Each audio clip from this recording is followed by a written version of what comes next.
Tonight, we are going to be talking about what is the best and the worst of New York Toy Fair 2025. No more business quip, we got regular quip tonight on Geek Dad Live. Hello, everybody, and welcome to Geek Dad Live. My name is Jay Glatfelter, and excited to be here tonight with my good friend Quip. Quip, how are you doing tonight? I am doing fantastic, as always, down to talk toys. Happy to be here. Let's get going. Yeah, a lot to get into. Probably not going to do an after dark tonight because yesterday was supposed to be the hour-long show and ended up being 2 hours. So if you didn't join us last night, we did part one, or day one of New York Toy Fair. We dove into Mattel's reveals, Loyal Subjects reveals, McFarlane's reveals, and it was so much stuff, even in just that one episode. So it was fortuitous and the right call, Quip, I think, to break this into multiple nights, because it would have made tonight, like, I don't know, 20. It'd have been like the actual Oscars telecast, which is started at 7 o'clock. It's still going strong right now. I left, but love seeing Conan crush it. Big Coco fan. But anyway, tonight there's a whole bunch more reveals that we got to dive into tonight. We may have a special guest appearance by Ace from Ramen Toy. So let's not waste any more time. Let's say hello to the chat. It is hopping as always, even on Oscar Sunday. Let me scroll back a little bit and say hello. Let's start with Dorlaxian, Country Boy Niner, Wolf Den Collectibles, Franco Rivera, Battle Armor Dad is here. Z-Man at the party, Damien Ristori, Christopher Negri, Cone Killer Confuser, Riley Bob is here. Chad Stewart, Shelf Presence, Arturo Castillo, Toy Monoids is here.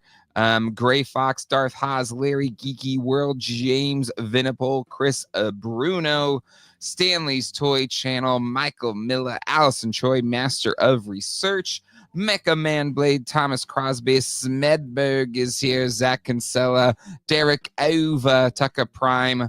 Let's see, Steven is here, Cougar McGillicuddy. There was a Electric Boogaloo something to joke by Conan tonight as well. That was fun. We've got Walls of Jericho, Chris Bruno, and so Paul Galliano is here. Oscars on TV and GDL on my phone. Well, hopefully it's good counter programming for you. My friend KL is here. And so many more. There's a couple of members I got to give a shout out to. Allison Choi has been a member for 31 months to the GDL family. Happy anniversary, Allison Choi. Johnny Cock is a new member. I think he's been a member before, maybe returning member. Johnny Cock also gifted 5 GDL family memberships. I got family. Welcome to all of the new GDL family members. And J-Rod, member for 30 months. Whew. Okay. I know it's supposed to be movies Vegas night, but Toy Fair has been bringing the heat. Quip. Yes. What's your thoughts? What's your thoughts on just the totality of it so far? Has it lived up to the expectations of Toy Fair, which up until like a little while ago is like, oh, it's leaving New York and it's gonna change. True. And we did it in October. That was terrible. I feel like this is the return of a proper New York Toy Fair. What's been your thoughts so far? So far, it's great. Lots of wonderful news coming out, all sorts of drops, from bigger names to smaller companies to the mid-majors. It's been exciting. It's been exciting to watch, really reviewing it, looking at so many toys, right? It's one thing to soak it in as just a casual observer. It's another thing to try and, prepare for a stream like this tonight, to be newsworthy, to be befitting of the GDL live stream. And so I've enjoyed it. Honestly, I'm really appreciative, as I always am with any of these big conferences, be it New York Comic-Con, San Diego Comic-Con, New York Toy Fair, right? So many great people. YHS Toy Anxiety is there live. Pixel Dan, they're giving us the coverage for those who can't travel, who couldn't be there, who had other obligations. And so, and then even folks like Toy Arc, who are compiling, who's also there, I believe, on site, and Praeternia, who's there. So, Toy we're going through a lot shiz. of these Yeah, so much links, stuff. but please, everybody who is participating, who is viewing this, or who is viewing other people who are reviewing other sites, support Paternia, support Toy Arc, yeah. Toy Arc, and yeah, this is it's cool that the whole community is kind of coming together, and it's a big event, and I'm just happy to be a part of it. Yeah, absolutely. Plus this in. Jay, why don't you go to New York Toy Fair? Are you banned or something? No, I got press access and everything. Just scheduling conflict. It's kind of embarrassing. My father wanted to visit and he gave me 2 weekends in February, and he's like, I'll fly out February 27th. And I was like, oh, yeah, it's fine. I got nothing going on the end of February. Not realizing that February ends after the 28th and March 1st was that same weekend. So that's why. But next year for sure, we'll be doing, well, I mean, I guess there's just some other crazy thing I got to do, but we'll be there next year. Dad, it's Toy Fair. Gosh. But luckily, like y'all don't need me there. There's so many people there, and doing great work. I will be at what is it? PowerCon / Toylanta at the end of this month. We'll be at Celebration in Tokyo, Japan in April. And of course, we'll be doing coverage of San Diego Comic-Con. Yeah, no, I didn't really mention anything about Real Ghostbusters just because it wasn't anything new. They did have both the Egon and Peter Venkman plus the companion Ghost of Slimer and the intro Ghost in a display. But Mondo wasn't officially there to display things. And I believe they're going to do some big reveals at Wonder. Did they say WonderCon? I feel like they've said, I think they said WonderCon. Something end of this month they'll have reveals. I think it's WonderCon. Jay, you're big in Japan. Okay, cool. I'm excited. I'm excited to go to Japan. First time there. So I'm pretty pumped about that. But anyway, Quip. Oh, but there's been so many great announcements. But GDL has an announcement, Geek Dad Life, and this stream, Geek Dad Live, has a bit of big news. But we'll say that to the end. So y'all gotta stick around to the very end to see it, or I guess hear it, whatever. Just hear it, see it, breathe it, feel it, taste it, live it, imbibe it. Start spreading the news. Everybody, hit the like button if you could. And let's get this thing rolling. Okay. I feel like, and I like how you organized this, Quip. You put together the show notes for tonight.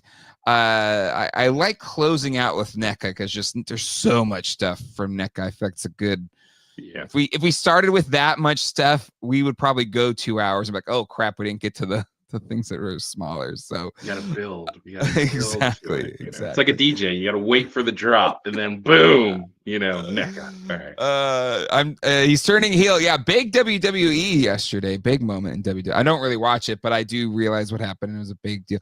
No, I already tried the turning heel thing. For those that remember, Mint with Card Gate. It didn't go so well, at least in the moment. Okay. Let's start off with Playmates toys. I shuffled it a little bit, Quip. Yeah. I hope that's okay, because I want to start with maybe my least favorite reveal of the show. Like, get the negativity out of the way. I'm not going to try to be too negative, okay?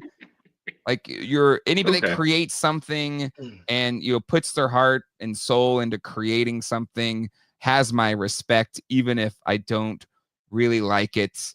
And that being said, these reignition, which I didn't even think we could say reignition. Now that R. Kelly was canceled. But Power Rangers is back. Playmates is subbing out the license from Hasbro. And they are going to do kid lines and collector lines. When we saw the shadows of these figures, I assumed these were going to be the kid figures. But no, these Power Rangers you see before you are the collector level figures. And all I got to say, Quip, is thank God you had the Lightning collection, because how far we have fallen. These get an official. That's terrible. It's a Charles Barkley terrible. I can't. These are just. Who would spend money on these? Look at these little heads on these big. It just is awful. Quip, talk some sense into this. So I didn't realize these were the collector edition, right? I was under the impression these were going to be like, okay, these are kids' toys that you could play with that you can also collect, right? Kind of thought this was skirting the lines a little bit about, or sort of like some of the brands that we discussed yesterday evening. And so knowing that this is specifically, they're calling it the collector's edition, right? This is geared towards everybody cringe for a moment. What? Oh my goodness! Oh, I forgot it. Okay, all right, cool. Kiddles. All right, I almost said toy. Kidults. Okay, kidults. Right, or like Will Smith saying, like, maybe stop using the word collector line. Like it goes back to that. I don't think that means what you think it means.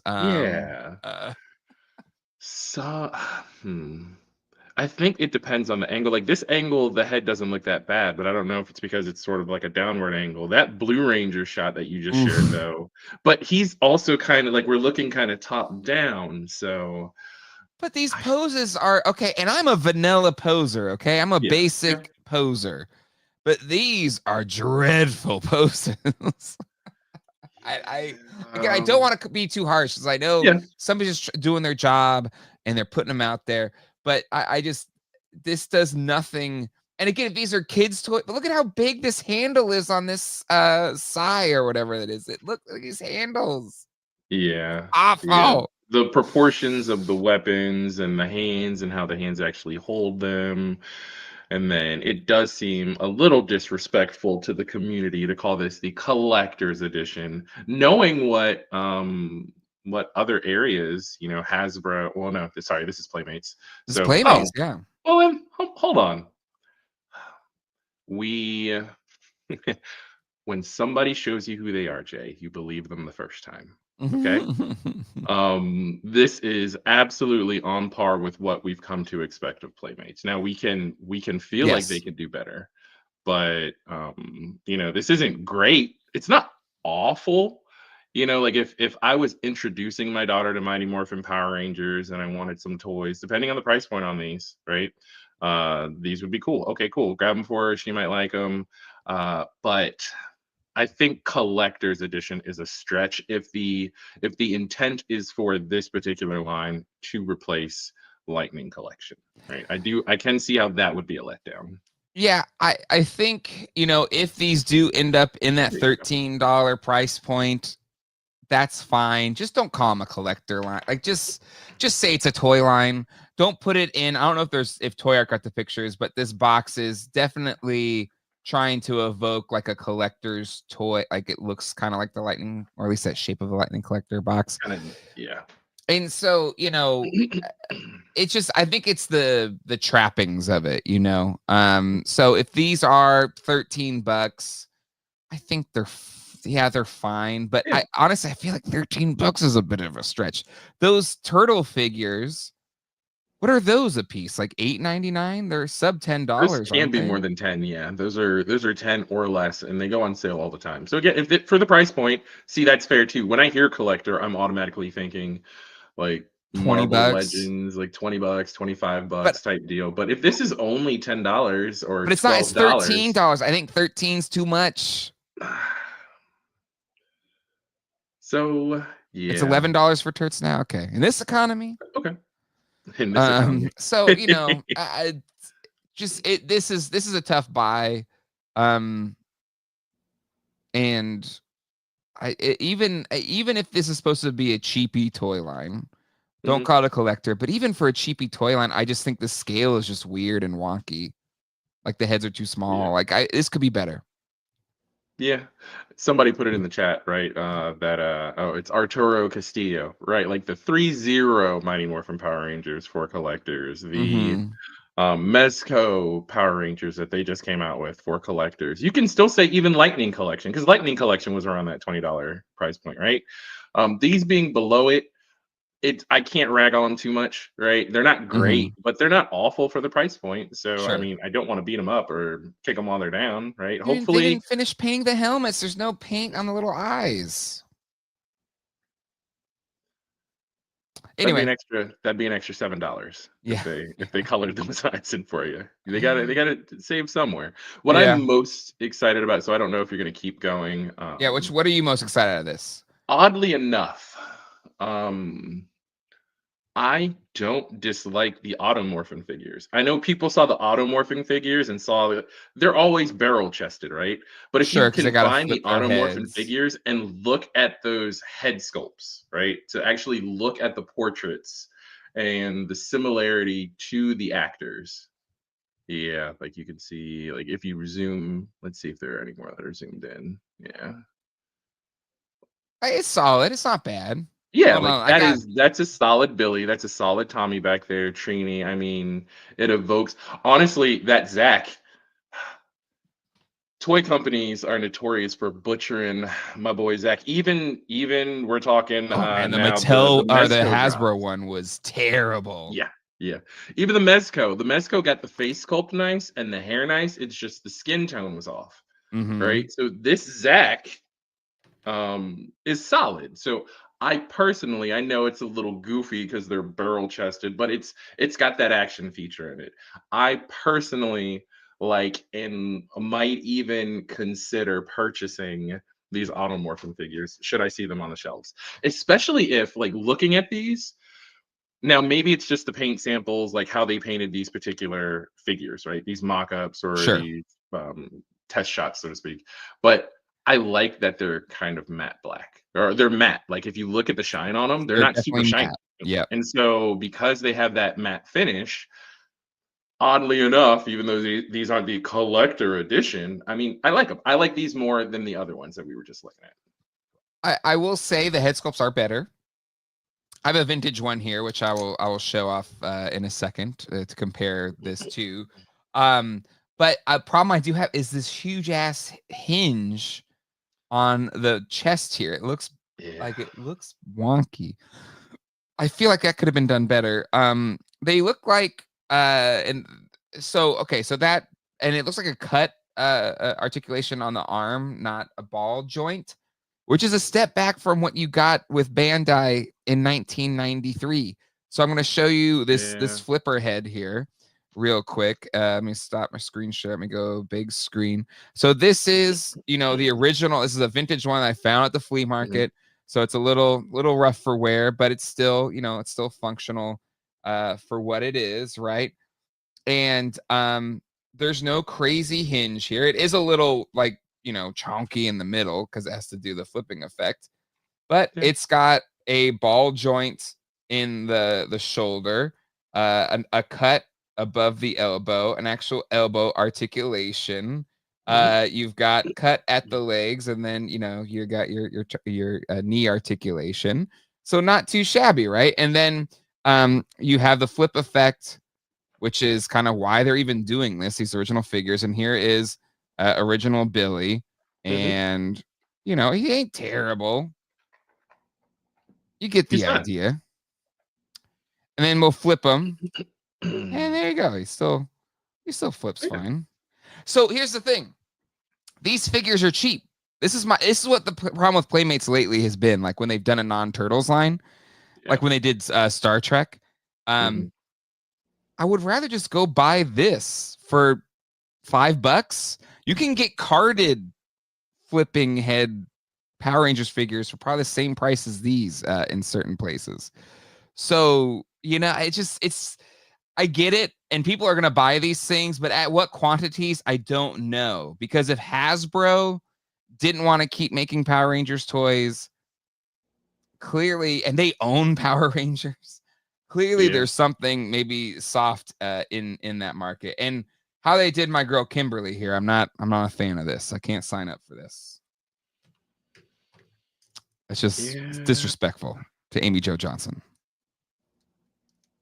Not that this one's any better, but hold on, let me just here's the original Amy Jo Johnson Pink Ranger.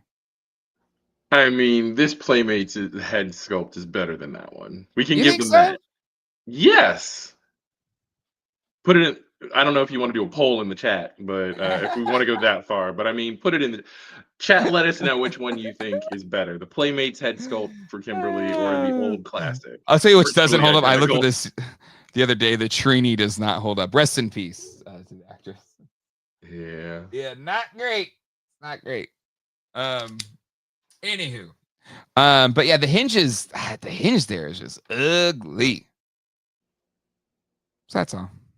Yeah, that's an odd looking hinge. I could see that. Yeah. It's hey, this is for This is for the kids. no, I was gonna say this is for us. This is for those of us who put on a few. You know, you get a little bit of the the dad bod, the overhanging on the morphing belt. You know, that's yeah. all. It's representation matters, Jay. It You know? does. Listen, So, I'm a geek dad. Oh, it's funny. Whenever I first came with Geek Dad Life is the name for this channel.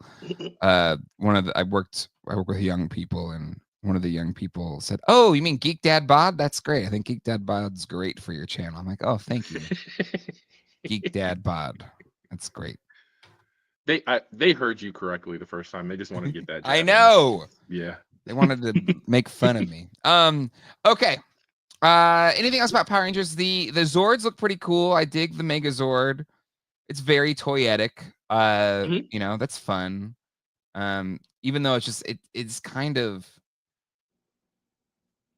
just cheapo plasticky, but if it's cheap, then cool. But Yeah. and I like the little Rangers that come with it. That's fun. Like if this is $20, I'll pick it up.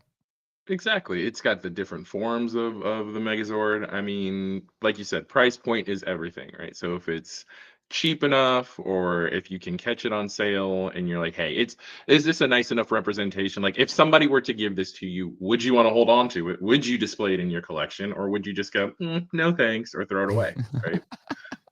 So I wouldn't throw it away. I wouldn't throw it away.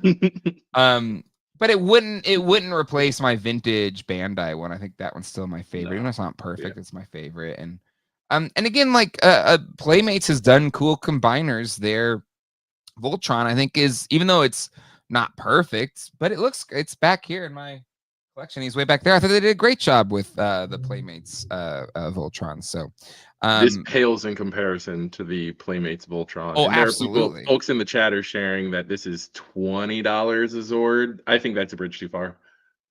Oh wait, this is $20 a Zord? Yeah. I take it back. This is terrible. No, I'm kidding. We'll have to wait and see how it is in person, but this doesn't look like proportion. You know, I don't know. I gotta get it in hand, I guess. Yeah. Because maybe it'll be really nice once you get it all together. Because the Voltron Playmates Voltron arguably didn't look all that cool in the individual pieces. Once you got together, it looked really nice. We'll see. We'll see. Each Zord is $17.99. There you go. Fun mask, Morphin. Like these are all seemingly cheap, reasonably The role play priced stuff is also fun. That's Yeah. nice. I hope. I know when I first heard that they were redoing this, people were talking about, oh, what are the figures going to look like? When I heard role playing stuff, I was thinking, are they going to do the gloves? Are they going to do the gloves with the sound effects? Somebody said they'd be perfect for inspecting your toy collection, you know, little white glove inspection with your Power Ranger glove. That I want them to get to. That blaster is fun. The morpher's fun. It's cheap. I mean, if you didn't want to get the higher end stuff that Yeah. I don't know if it was it still considered Lightning Collection when they would do the I helmets think and the so. morphers? Okay. I think Okay. so. But again, if you want a plastic knife flute, ooh, another thing that I'm excited about just to see. So you can see it in the back corner there. It's not Yeah. really zoomed in, but apparently those are new sculpts for the 8-inch like classic size figures that look really good. Let me see if there's like a close Yeah, let's picture. scroll, see if we can get them. There we go. There we go. Yeah. I mean, it looks pretty. Like these are my favorite. Yeah. Like, these are what, like, to me, were the figures that I really wanted as a kid. They don't look that much different than the actual vintage ones. Yeah. But still, like, yeah, it looks pretty similar. Anywho, this is my childhood Red Ranger. Nice. Still survived after all these years. But yeah, no, bringing those back is cool. The 8-inch ones are my absolute favorites. So it's cool that they're doing those. So let's see how those turn out in real life. But cool. Pumped for those that want Power Rangers. But Lightning Collection, these are not. And hopefully you bought everything you wanted from Lightning Collection, because that's it. That's all you're getting. I wonder if the prices, like if we were to look at like Action Figure 411, if the prices on the Lightning Collection stuff just shot up, like if it went down after the announcement. Oh, I bet. And then people saw them and they're like, oh, no. And now everybody's rushing to eBay to kind of fill those gaps in their collection. I wouldn't doubt it for a second. For a second. Because another thing, so Allison Troy pointed it out earlier in the scroll. The chat's kind of flying. But she said, hey, Playmates is giving you complete teams, right? They're focusing on Mighty Morphin. And I know in the tokusatsu community that was a little controversial, because Playmates starting with Mighty Morphin, they feel like Mighty Morphin gets all the love. You know, they're the favorite child and everybody else is an afterthought, and they never finish other teams. But hey, they completed this team, or they're going to complete this team in the Automorphin style and also in the standard style, you know, at the gate. So hopefully they'll do it here. Now here I'm only seeing 4. Maybe are we going to get monsters that size too? I don't know. So I don't think it's where it's tough. Like the monsters, again, you get those in box vintage for $10. Fair enough. Like I recently went to John's shop, and I think I still have them somewhere laying around here. And I bought a few more of the monsters in this scale, mint in box from 1993, 4 or whatever, for $10 USD. That's the cost of like 2 eggs. So what if Playmates were to reissue these Power of the Force 2 Rangers, were to issue these, and then when it comes to monsters, they start to fill out the ranks that they never did in the initial Bandai run. So now you can kind of mix and match the modern collection with the older one. Yep. I think that is where you get into like the special, okay, this is fill-in rosters that we didn't get to whenever. So yeah, I agree. I think that is when this could get special. Can I get 2 eggs for $10? Man, it's nuts. I went to Costco today and they had eggs there, and you would have thought it was, you know, trying to get some Tickle Me Elmos. America's favorite character, Tickle Me Elmo. One of the great toys of all time. But they're just like, it was like pandemonium. I was like, can we just get one thing of eggs? Calm down, everybody. It's gonna be all right. You know what? I went shopping at BJ's the other day, and it wasn't crazy at all. There was a sign that said, hey, please only take 2. Because, you know, a lot of people go shopping for their food trucks or restaurants there. Exactly. So. I get it. You know, that's what the whole club thing is. It's fine. Yeah. But yeah, it was nuts. Anywho, Power Rangers, cool, you're there. All right, let's talk about some TMNT stuff from Playmates. Of course, that's been their bread and butter since the dawn of Playmates. Absolutely. In a fun reveal, I know we already knew we were getting the mutant module, that we were getting the sewer lair.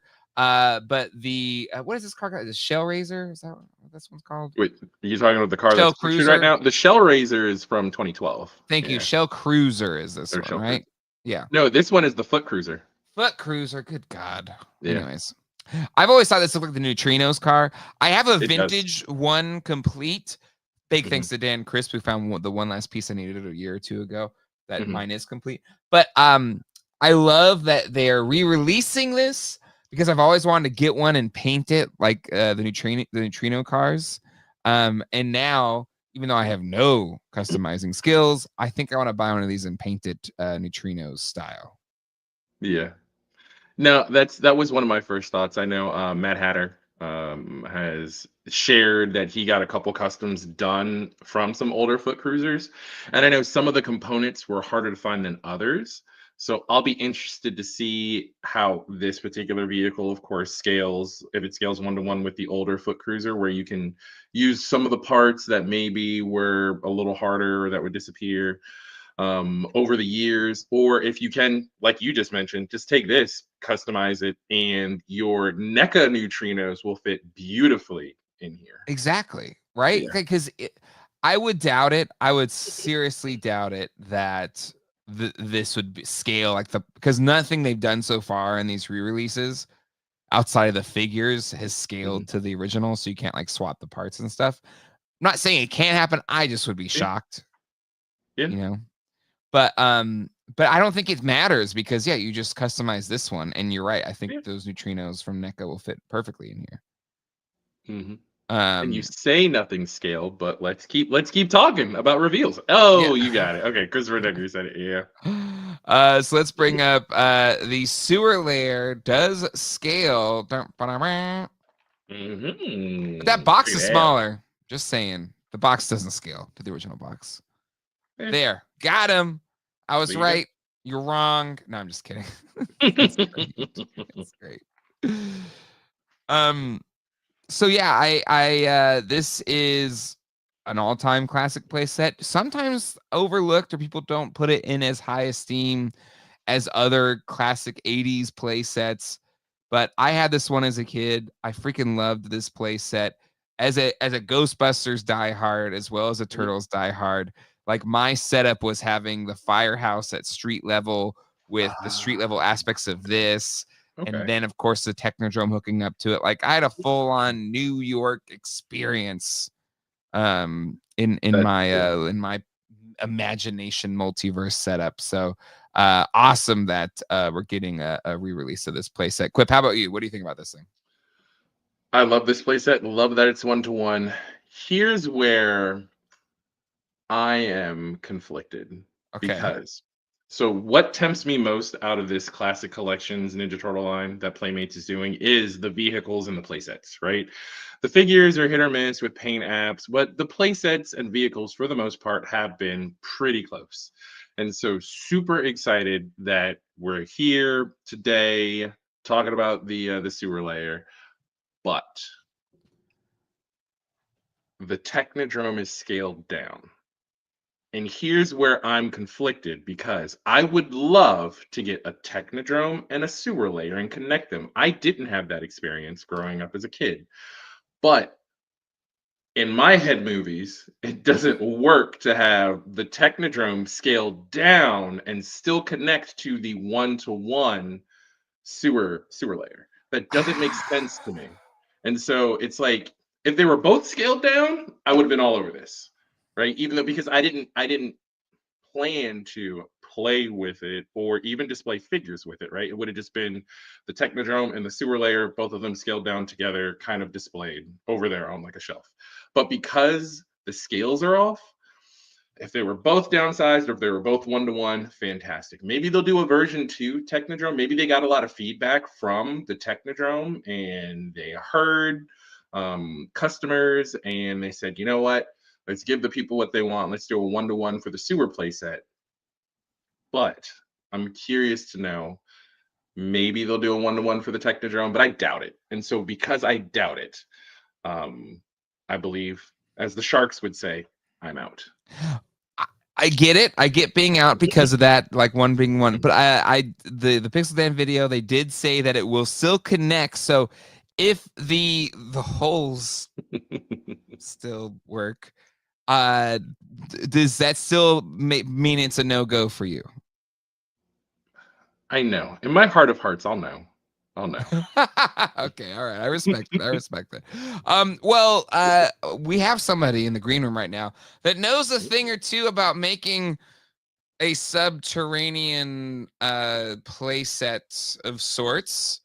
And he has been walking the floor of New York Toy Fair, an incredible toy maker in his own right. Please, let's give a warm welcome to the return of Ace from Ramen Toy. Welcome, Ace. How you doing?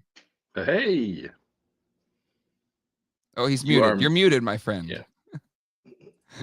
Hey, Jay. Hey, Quip. I'm good. How are you? Good. How are you doing? Thanks for having me on. Hey, thanks for being here. Thanks for how is the fair? Are you having fun? Well, I'm actually having jet lag at the moment. So amidst the fun, amidst meeting all the people, the brands, the YouTubers, there was meeting on the way.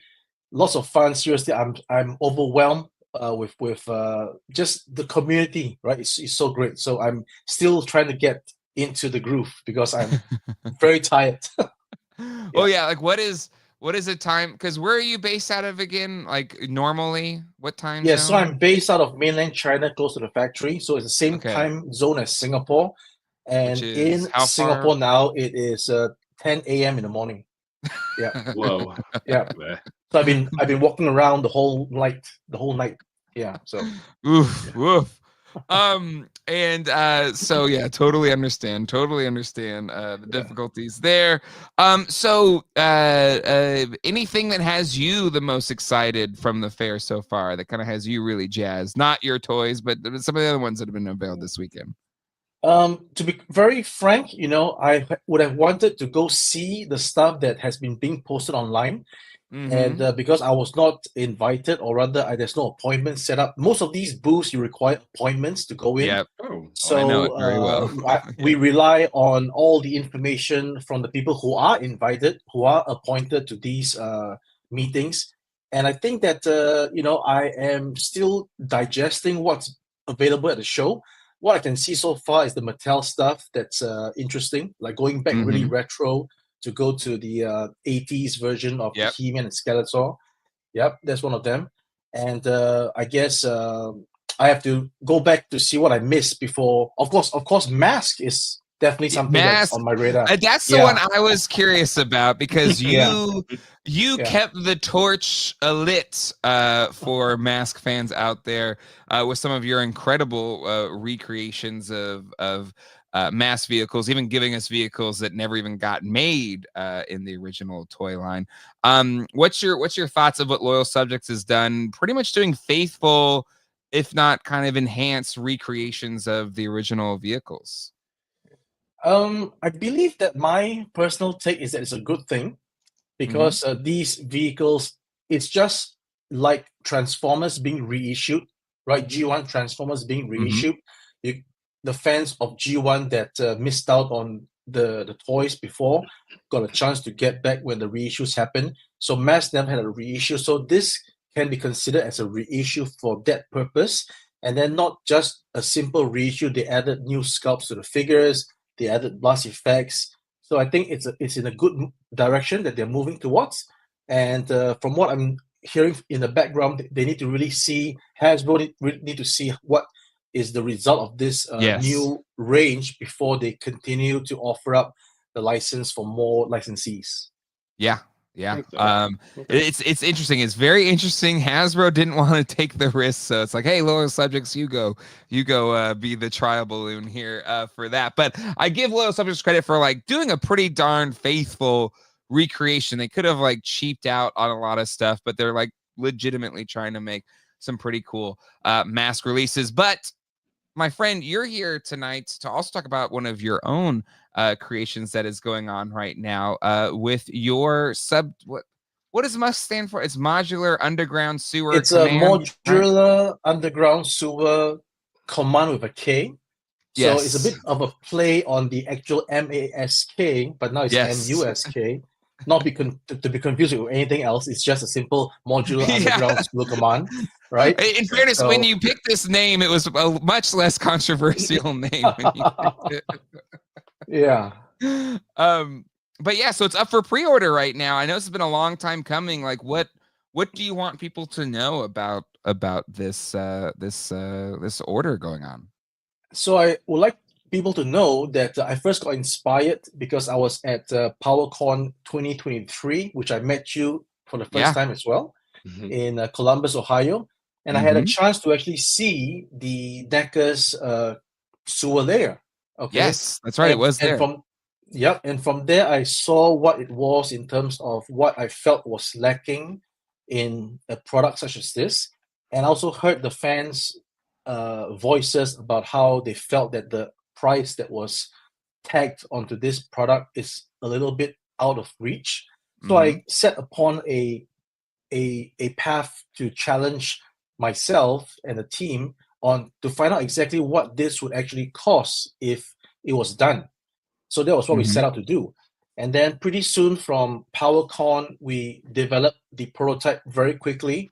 Within, I guess, October, we were showing off the gray sample on 2 YouTube channels. And then we were prepared to actually go ahead to have pre-orders on this come December of 23 or the new year of 24. Unfortunately, because there were concerns about the bowing of the street section. Yes, I remember that. Yeah, right. So we held sagging. things off and went ahead to tool the actual street section in actual ABS plastic versus using the very fragile 3D printed material. Okay, so we had some time on that, and then I had updated fans on my YouTube channel once the ABS was done, and then we inserted, further 2 metal rods underneath for that added strength. I showed that one ramen racer can go on top of the street section without really bowing. Okay. Yeah. But the main problem is that now that I have the street section tool as in the dimensions and specs of a real part, the rest of the prototype parts would not fit onto my street section. So I had to go back to redo everything on the 3D. It's a very complicated process. Yeah. But apparently, because of the sheer size of the product, the computers that we were using were not strong enough to manipulate the memory, to manipulate the whole thing. I'm serious. I'm really serious. Because it cannot be manipulated as a scaled down model. It has to be manipulated as a 1-to-1 scale model. So we subcontracted out this project to finish up the rest of the 3D to somebody else. Yeah. But, I got let down because months went by. I was checking what's going on, but they were saying that they're still doing it. But in the end, I felt something was amiss. I went to check it out myself. They didn't actually do it at all, right? They were just oh doing my nothing. God. So that was when I actually made a announcement on our Facebook and socials to say that we got to start this from scratch, which was what we did. And then we quickly got that in place. And in December of last year, a year after we started the whole thing, I was able to show the finalized prototype at a Singapore Comic-Con. So now we are ready to actually give folks the chance to pre-order. But in hindsight, the hiatus and the time that was lost, so to speak, allowed us to think and then devise a better way of supporting the street section, not by metal rods.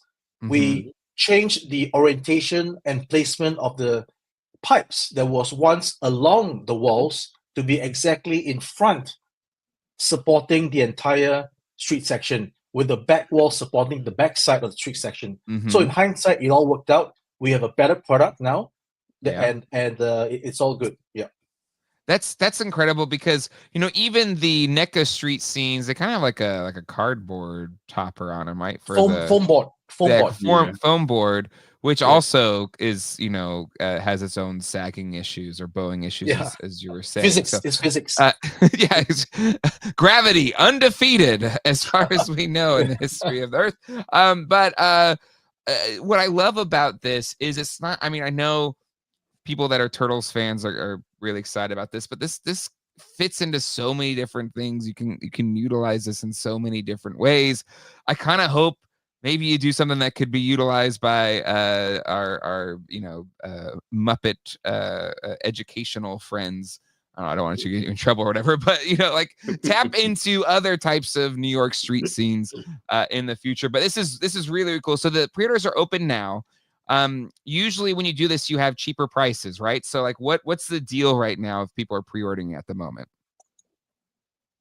All right. So the retail price on this was set at $300 and it is actually 2 times or more the size of what the NECA product is. Of course, albeit NECA has more accessories. So do a bit of a compare and contrast. You can see the value of what you're getting.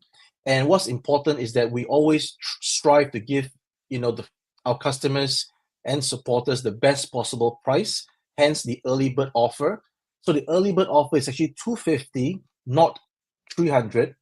And after going through sales for almost three weeks, we decided to spice up the offer more by throwing in the fourth wall. Now, the fourth wall allows you to split the super mask into two. And then now, basically, you have two Dang. that is worth 125 at the early bird price. So that's the deal. crazy. That's Yeah. awesome. That's awesome. Yeah.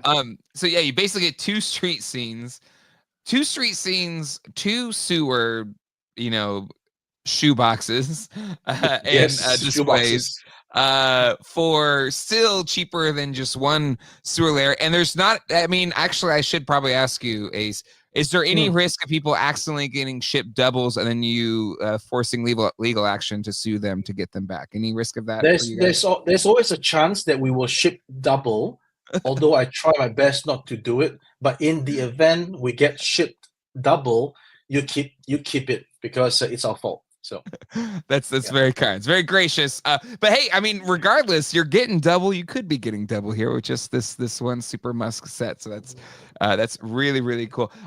Now, is this like you have to sell so many gets funded, or no matter what, if you're putting in your 250, you're getting it? This is not a crowdfund. We are doing it nonetheless, but we are trying again to expedite the process of going to tooling by hence having the early bird offer. So you lock in the early bird price with us. We go into tooling straight away. We will then finish off the early bird price, close it totally, and then we can allow retailers like BBTS and our other resellers to then sell this product at the same level field. We can't be doing 250 and they're doing 300. You know what I'm saying? So we have to be same level field. Hence the early bird, once it's closed, it will never come back again. And there's obviously resellers that's asking us, when can we put it up? I have to tell them patiently that please be patient. We got to get this done, and then once this early bird concludes, we will be able to send you the sales information. So that's about it. Yeah. Beautiful. Is you probably can't announce it, but like, is there, how soon? I mean, how long will this? Like, when should people probably get their orders in if they want to get this early bird price? Is it today, tomorrow? So the early bird has been extended from the 28th of February, which was the closing date, to the 10th of March. Okay. So you have the extended time to place the pre-orders. I understand that some from the feedback that in the US, people are doing their taxes, they might get their tax returns. Yep. So as and when we see the progress, we might still extend it more. But again, the more we extend, that means the longer we take to start work on the actual thing. So the moment we can reach our goal, again, the goal just means that it helps us to quickly get it done. That's the thing. No matter what this is being done, it's not a crowdfund. It's just helping us to get it done, tooling faster. Yep. Beautiful. Beautiful. Well, I've put the links in the chat. If you want to go on, or if you just want to do it yourself, it's just ramentoy.com.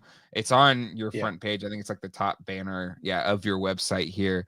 And you can click in and order now. I will say this, having owned a few of your pieces, Ace, like the quality and the attention to detail is phenomenal. Thank you. The ramen racer, just everything about it looks amazing.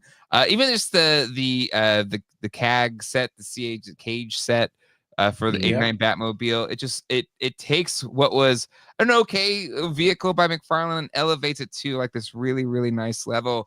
And just your attention to the community and kind of fulfilling needs that toy companies we don't want to tap into, and you doing it is really cool and really appreciated by the community. So thank you. Thank you, good sir. All right. Anything else you want to say before we jump back into the Toy Fair reveals? Yeah, so go to the website. There is a link that brings you to my YouTube channel where I actually demonstrate the actual product. And I also make a mention about the so-called tiers that you can unlock, that you get all these things free. So at $500, 500 units that we have already unlocked the fire hydrant. The next tier will be if we sell 800 Super M.A.S.K, we'll unlock the mailbox. 650, and then 800 will unlock the lamp post, and then 1,200, I believe, we will unlock also the phone booth. So that means you are actually, it is not money already embedded in because of the fact that you can do the math. From 300, I'm bringing it down to 250. I'm throwing in a fourth wall. And if you get me this quantity, I'm throwing in phone booth with lights, lamppost with lights, a fire hydrant, and a mailbox. So for those who are maybe skeptical that all these prices are actually built into the amount, they are not, because simply if you do the math, it cannot be true. Yeah. I'm already subscribed, but everybody else should subscribe right now if you haven't yet. But yeah, there's video links to the lair, and yeah, and I'm assuming, my friend, you're gonna be jumping on a lot of streams in the coming weeks or days to help support this and talk about it. So hopefully. You are a busy man that never seems to rest. Because even like we met up at in Germany, of all places, like yes. Oh, you're here too. You're putting the work in, Ace. You're putting in the work. Yeah. So did you? Yeah, you went all the way to Germany. Yeah, I did. But I feel like North Carolina to Germany is closer than China to Germany, right? I think. Other way. Yes. You could fly the other way, Jay. Across Europe too. That's what I'm saying. He could go from China, but what's closer? I think you are closer. Right? I think I'm closer. Okay. I think. How long was your flight? It's a 13-hour flight, 1-3.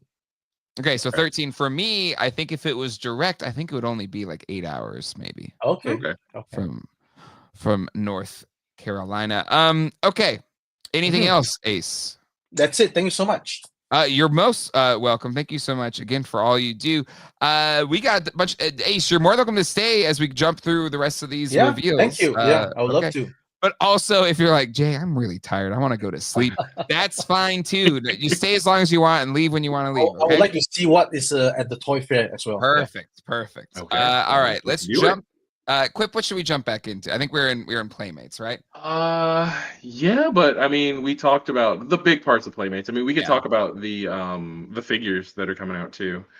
I know they've showed like Scale Tail and Anthrax and Worm and Sewer Surfing Mike. There we go, Chrome Dome. So I love Chrome Dome. I love all these figures.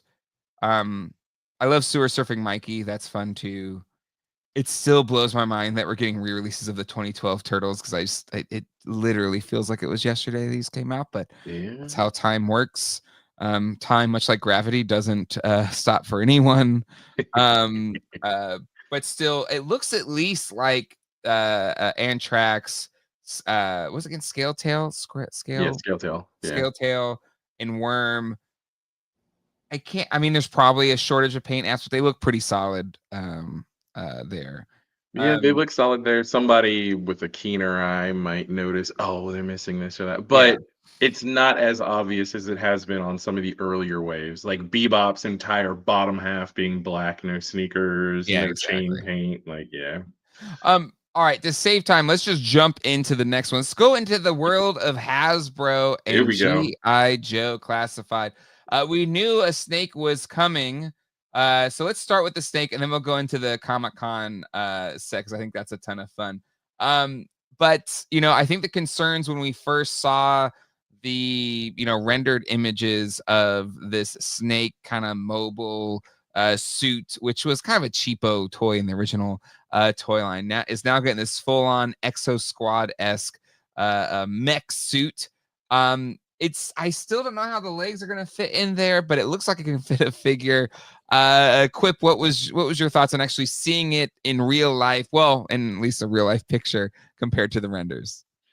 It's somewhat what I expected. I'm a little disappointed that Kenton's his mock-up of a G.I. Joe Classified figure dropping it low like Meg the Stallion inside the snake is not holding up, where it's kind of, but overall this looks good. I'm thinking there's depth there. So the feet, like if you just bend the legs and sit them down, like it's kind of at an angle, you can see that they can clearly fit inside the cockpit, kind of seated, like you mentioned, Exo Squad style. So this is really cool. And I'm excited to see customs, because one of the things that classified does lend itself to is some pop and swap. So there's some interchangeability, some modularity, even between some of the Marvel Legends. So can we see a hodgepodge and some Oh people go yeah. to work with some airbrush, some painting skills, and create some Exo Squad customs using these suits?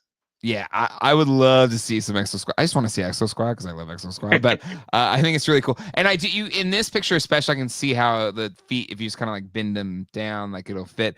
And I think who said it in the chat?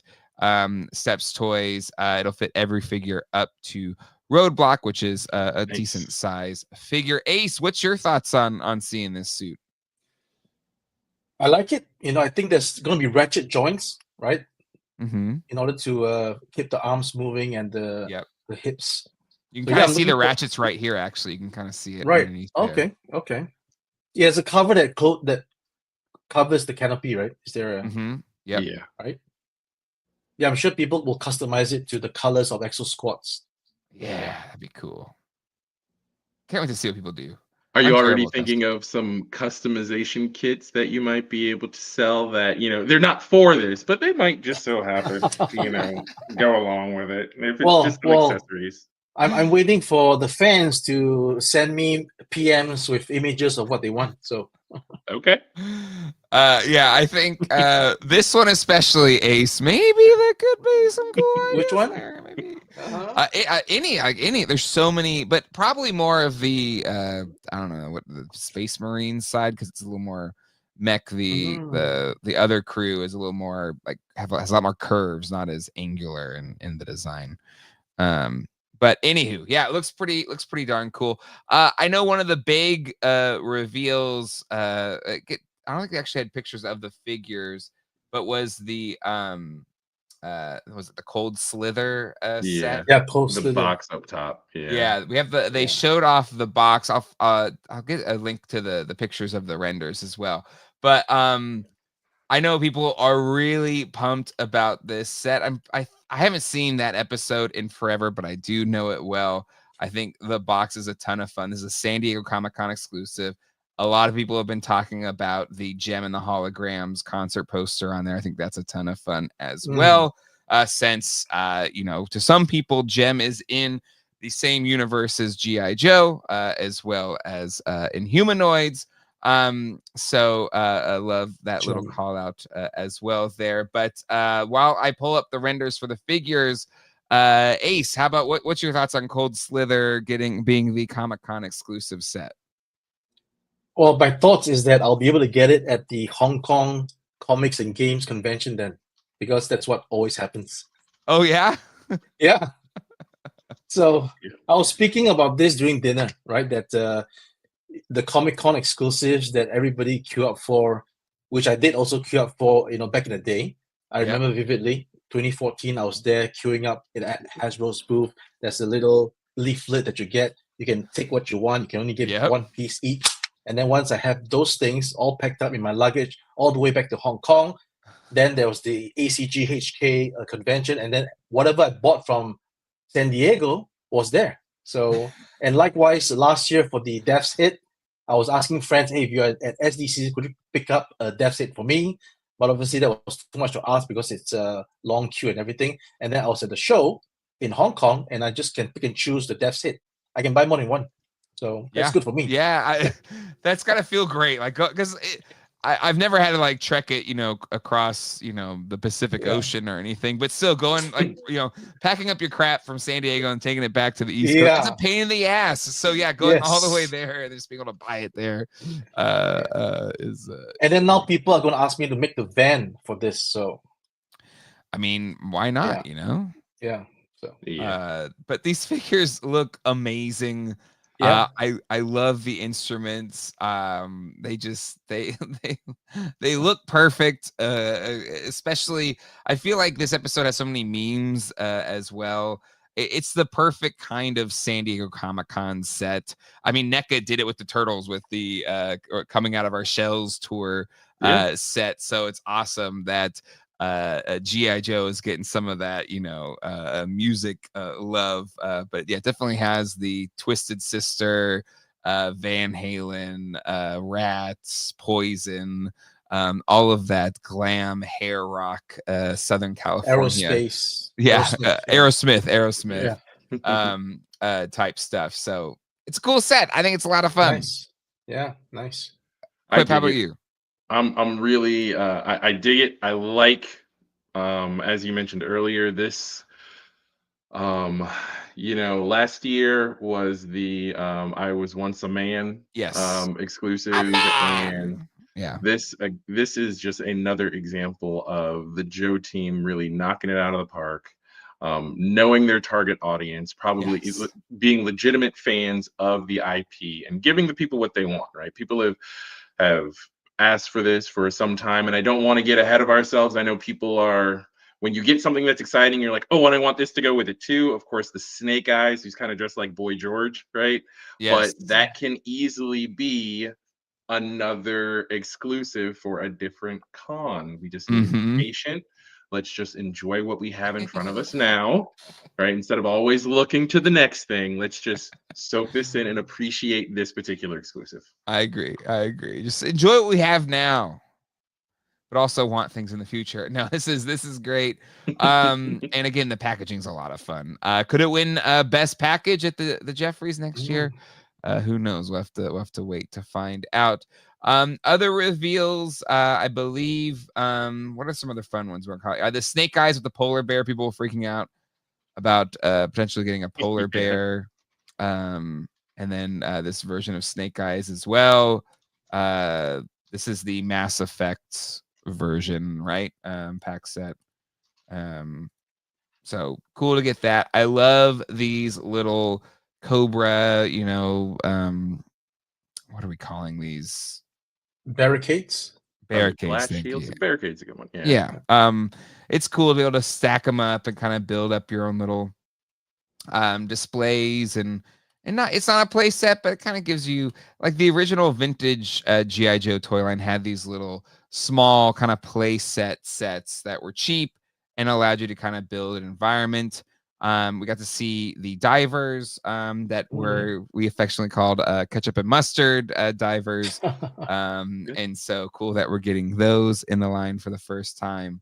And again, I love the colors. And this Night Force set, I'm not a huge Night Force guy, but these two look pretty cool. The Beachhead and it's Quick Kick, right?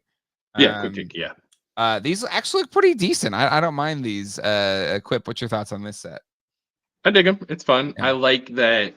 Again, like determining your own collecting rules, right? If you have a very special team like Night Force that you're into, then you can kind of focus in that area versus feeling like you have to collect all of Classified. I think I've mentioned it before. I feel like I say it with love because the Classified line is phenomenal. I feel like it's a collecting quagmire, though, from the perspective of it can never end, right? Yeah, exactly. Go on. Like, if you don't have an exit strategy, do not get into Classified. You will lose your home, your family. This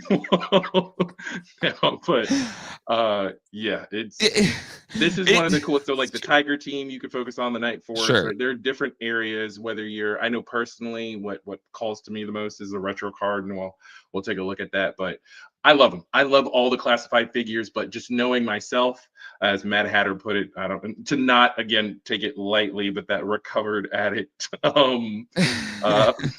Sure. collecting kind of a perspective of, I'm not starting this because I know if I start this particular line without having a clear rule for it, these are the characters, this is all I'm collecting, I could definitely be pulled into this and it'd be hard to get out. It's Classified is probably, if you had to pick, the most slipperiest of slopes, because it is just, it's not like, because every figure is going to be good, right? There's been very few clunkers in this toy line. So if you're like, I'm just going to get it when they make a knockout figure, like, well, every damn figure's a knockout figure. Yeah. So and I think Michael Miller's like, I went from over 100, right? And so you very quickly be like, holy crap, like I'm overrun with classified figures.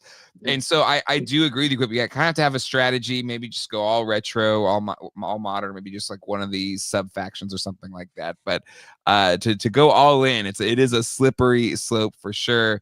Ace, are you do you collect classified, or are you just an appreciator from afar? I am an appreciator, and I collect them for means of studying them. For example, this one here, I want to see how they make the camouflage patterns on the pants. And I've Yeah. been buying stuff like the halo jumper, the scuba diver, all these things to see the kind of detail that Hasbro has provided for all these figures, and then I can see how, if I'm doing something similar, that I can improve on those things. So that's what I always do. A new classified item is also like, oh shit, I got to buy another Yeah.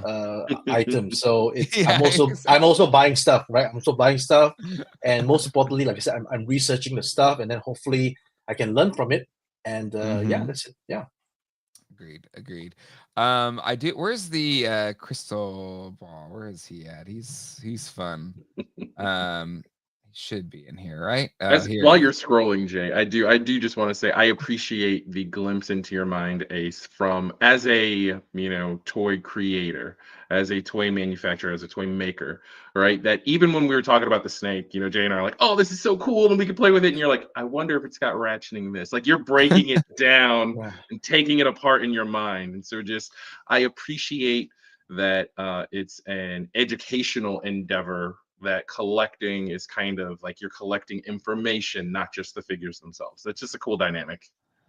And at times, Quip, it's a curse, because when you see perfection, I see like, oh, imperfections, and I see like, oh, and that's the thing. It's a curse. I rather have your lens.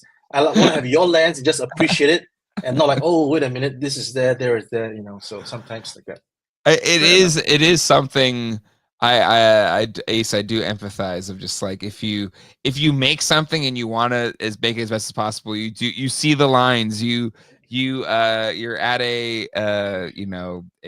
you're seeing special effects, so you're like, oh well, there's the strings holding up the Peter Pan right there. It's not he's not actually flying or whatever, right?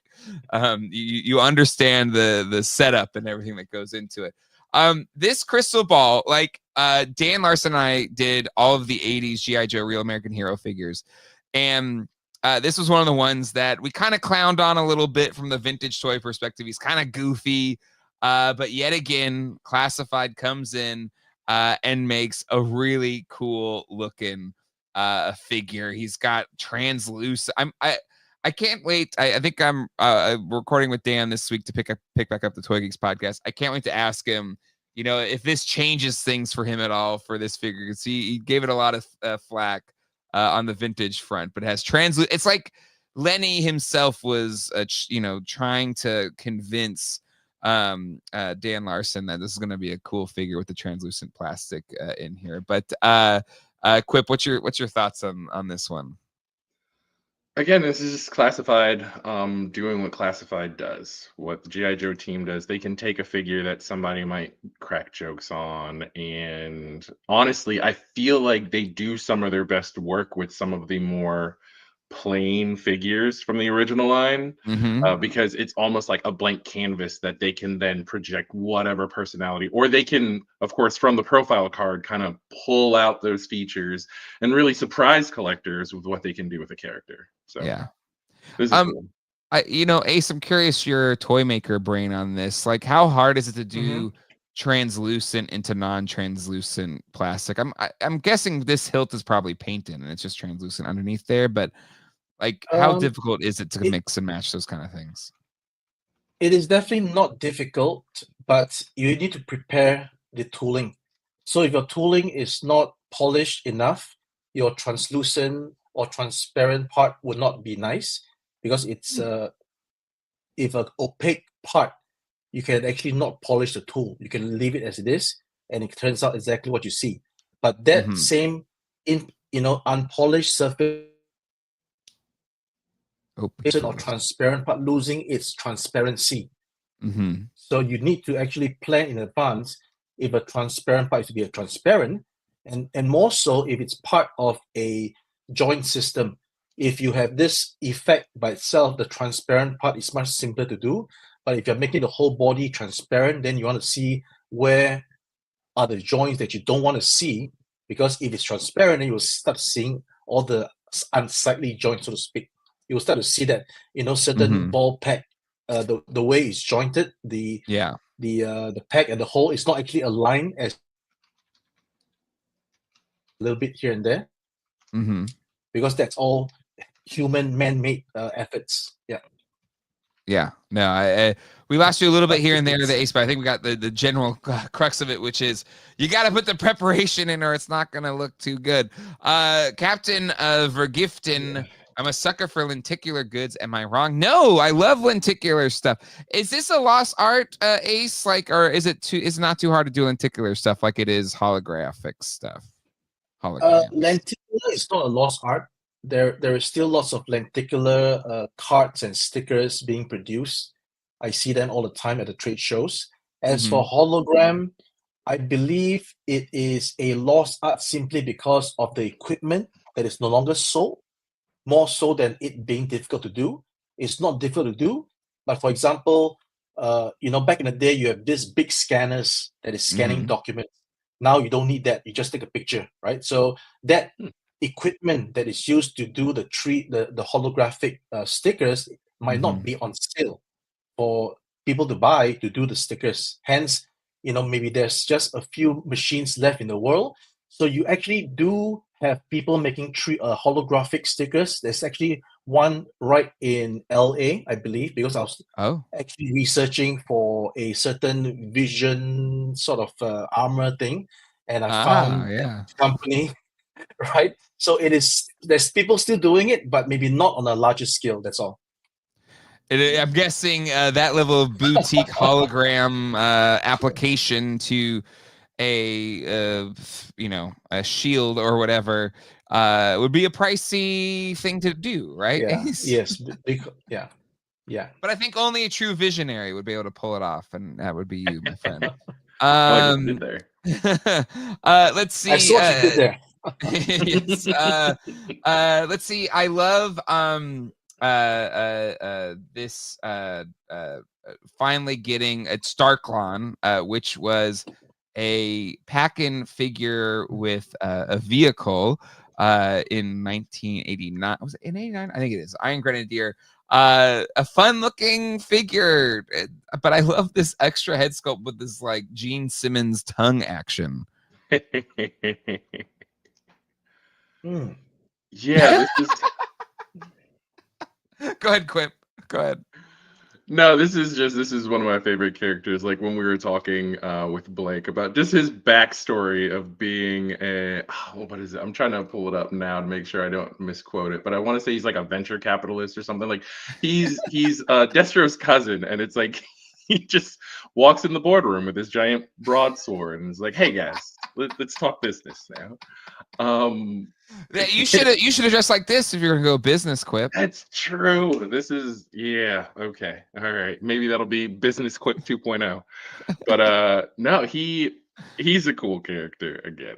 I appreciate the concept, and I appreciate the thought that went into the original development of these characters, right? Not just the design, not just the paint and the sculpt, but the real backstory is just entertaining to me.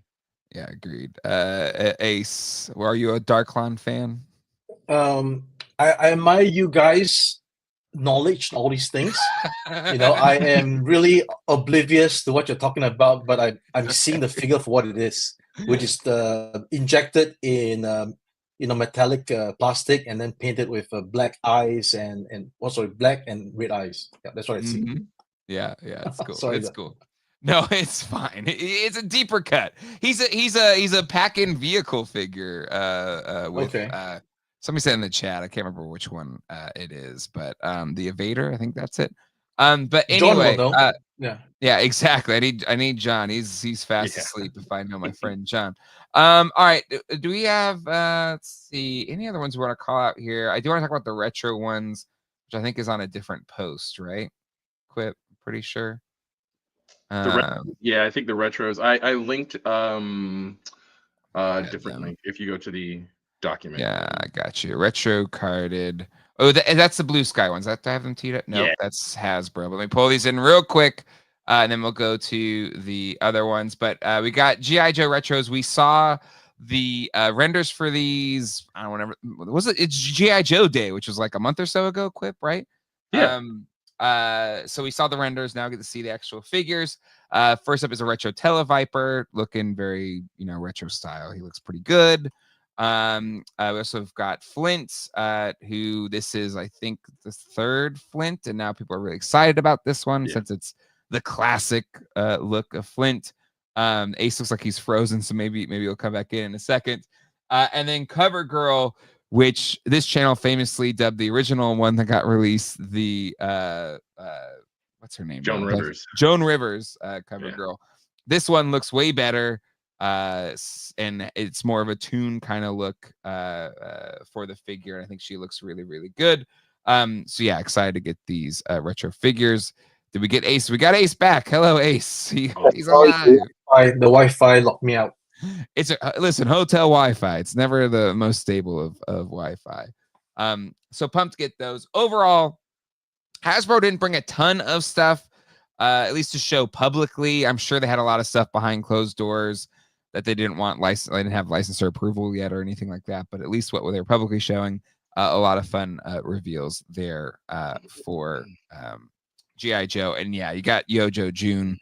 We'll probably have a lot more.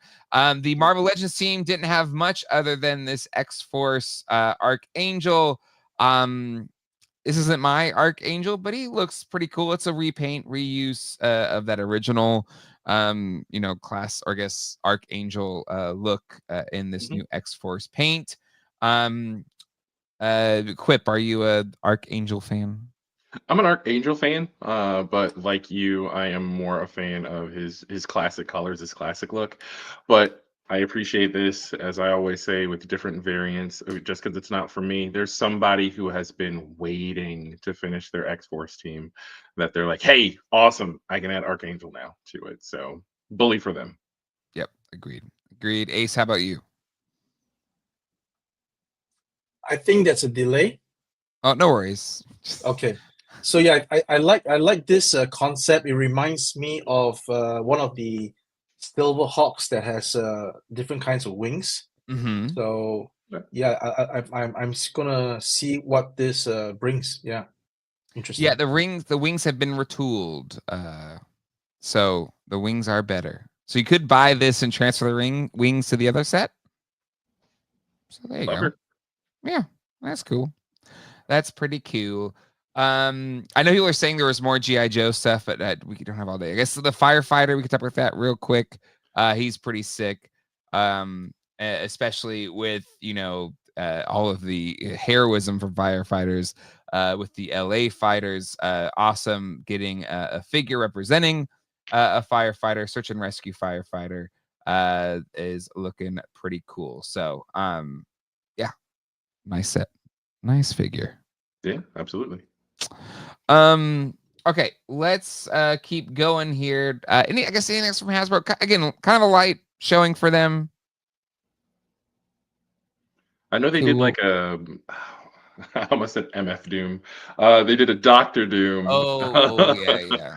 At M.A.S.K, but yeah.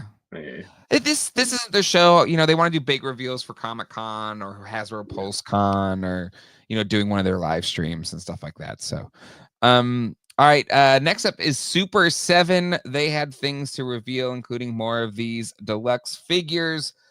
For me personally, I know I don't want to just rag on Super7. I feel like I do it way too much on this channel, but I was excited for these figures just because to get a cheap, not $55, Ultimates kind of scaled figure is awesome. But I've seen this Lino a couple times at my local Target, and it just doesn't look good to my eyes. Quip, have you seen these deluxe, or at least the ones that have already happened? I've seen the Monkeyin, and that Monkeyin is very tempting. Yeah, okay. Lino's not for me, but I haven't seen Monkeyin. Yeah, I've never seen the Lino in person. I've been very jealous of people who are receiving their cat's layers before you ask. No, I'm not interested in buying yours. Why not? Just go pick it up. Just come on, it's great. But the opportunity, this giving people the opportunity to kind of get in, and of course, I kind of want to recant my statement yesterday about the Motu Thundercats crossovers, about saying too much that, well, I'd like to be able to have them be Motu and then also make them normal. I mean, if you want normal Thundercats, just here you go, right? It's not too crazy. I get it; it's a different price point, but it is nice that they're offering these at that $35 price point. They look great on card. So personally, as a mentioned card collector who likes the updated figures, so I'm a sympathizer with Johnny New Toys as far as why would I go all the way back to get the, because I've done the side by side of the NECA cartoon, and then I bought mint on card 1987 10-back Ninja Turtles, and I was like, those 10-backs just don't do it for me anymore. Like, I like the NECA now. I still appreciate the vintage toys, so I'll mix and match. But here you go. This is a classic look. The toys that we thought we had when we were kids, right? This is how they look to us when we were kids. So using our imagination to bridge that gap. So I appreciate what Super7 is doing here as far as giving people another opportunity to get in on these Thundercats, especially on the heels of or right around the same time, I think. Maybe Lion-O came out a little bit before the Cat Slayer started shipping. Yes. But Super7 knows what they're doing. They knew that once collectors got that Cat Slayer in hand, anybody who's kind of half in, half out, maybe lukewarm, that they might push some people over to the other side. And now they have a chance to catch up. Yeah, and bringing Tigra and Chitara into the fold is a good thing. I have all of these figures already. So this, even though I do like the vintage packaging, it's not too tempting for me. Ace, I'm curious your thoughts. I know we're on a little bit of a delay here. So just, feel free to respond once you're all caught up to it. But what's your thoughts of the $20, knocking the $20 off here to get on the Target shelves? Does that seem about right in terms of the production of these figures and everything that kind of goes into producing enough to fill Targets across the United States? Well, I hope that I'm coming across fine and not robotic. Are you hearing me okay? You sound good. You sound good. Okay, so yeah, I think it's kudos to Super7 for coming up with the SKUs for the license, because Thundercats as a property, what do you actually offer the fans? So they've already offered those ultimate lines, right? The ultimates. Yep. Ultimate. Okay. Yep. And then maybe a different strategy here to have them on card versus in the blister box. So I think their marketing team, their creative team is always thinking about how to make things different from the previous one. So kudos to them. Yeah. Yeah. Michael Miller, I think, has a really nice comment here. As a huge ThunderCats fan, I had tears in my eyes seeing the first wave on the shelves last year. Reminded me of collecting these as a child, hunting them down with my late father. And, that's kind of what it's about for a lot of us collectors that are kind of recapturing stuff from our youth. So that is the thing that's powerful about bringing back that original packaging. Yeah, absolutely. Special stuff. Let's keep moving on here to 2003 Ninja Turtles. Recently, I think we had the renders for these posted. Now we've got, probably early Paint Master prototypes for the next wave of 2003 Teenage Mutant Ninja Turtles from Super7. We've got Shredder, and we've got Casey Jones, my personal favorite character. He looks pretty solid. And then we've got Master Splinter, and we've got a Foot Soldier. Quip, I know you're a big Turtles fan. How do you feel about Super7's 2003 TMNT offerings? I know, seeing the original drops, like promos on like Big Bad Toy Store for these, I thought at the time that Casey was the clear standout in this wave, but I'm going to change that to Shredder.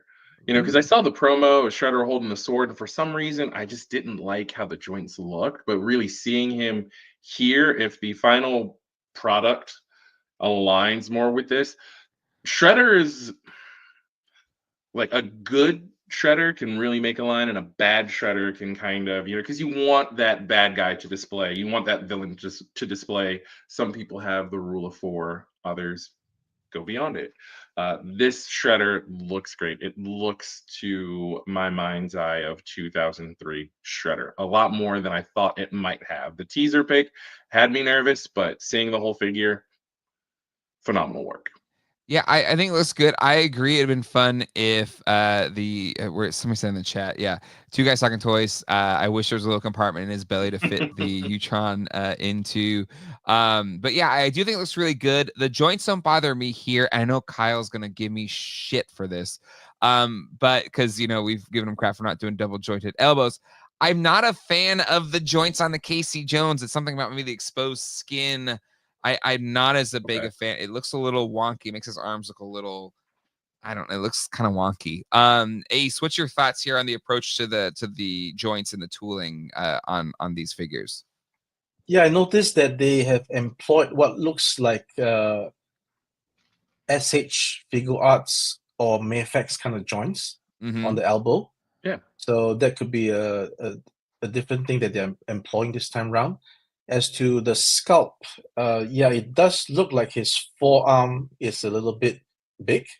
Or like But detached, or is that made to fit that joint? Is there a way to do that without making it big, or is it just if you want the double jointed kind of thing there, you kind of just have to have that look?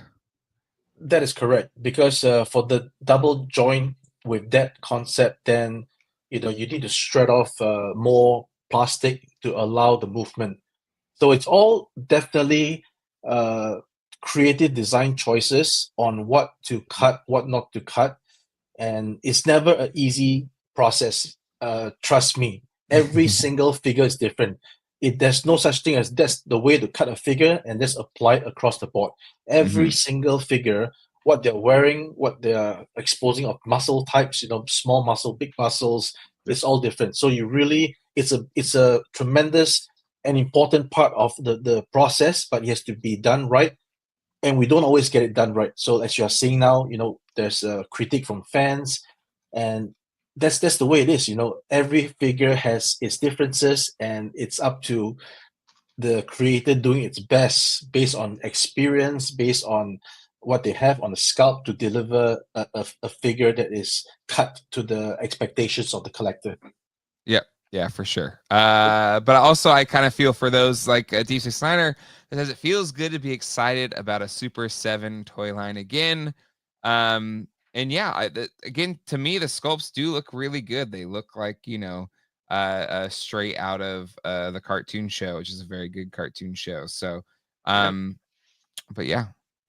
Quip, are you gonna get the shredder, or were you tempted enough to maybe buy one of these? Where were you at? The actual the brothers, I'm waiting to see the in-hand reviews of them. Fair enough. Because I mean, we've been down this road before. Like I mentioned with Playmates, you kind of okay. Super 7, at least to me, is one of those wait for the in-hand reviewers, wait for people in the Discord to start sharing their photos. Michael Miller actually did a really good job with respect to that lino that you were saying wasn't really calling to you. And I know people were lambasting it across the internet, but he got it and he was like, hey, well, in the right lighting, and if you move it here, like this really does look a lot better in hand.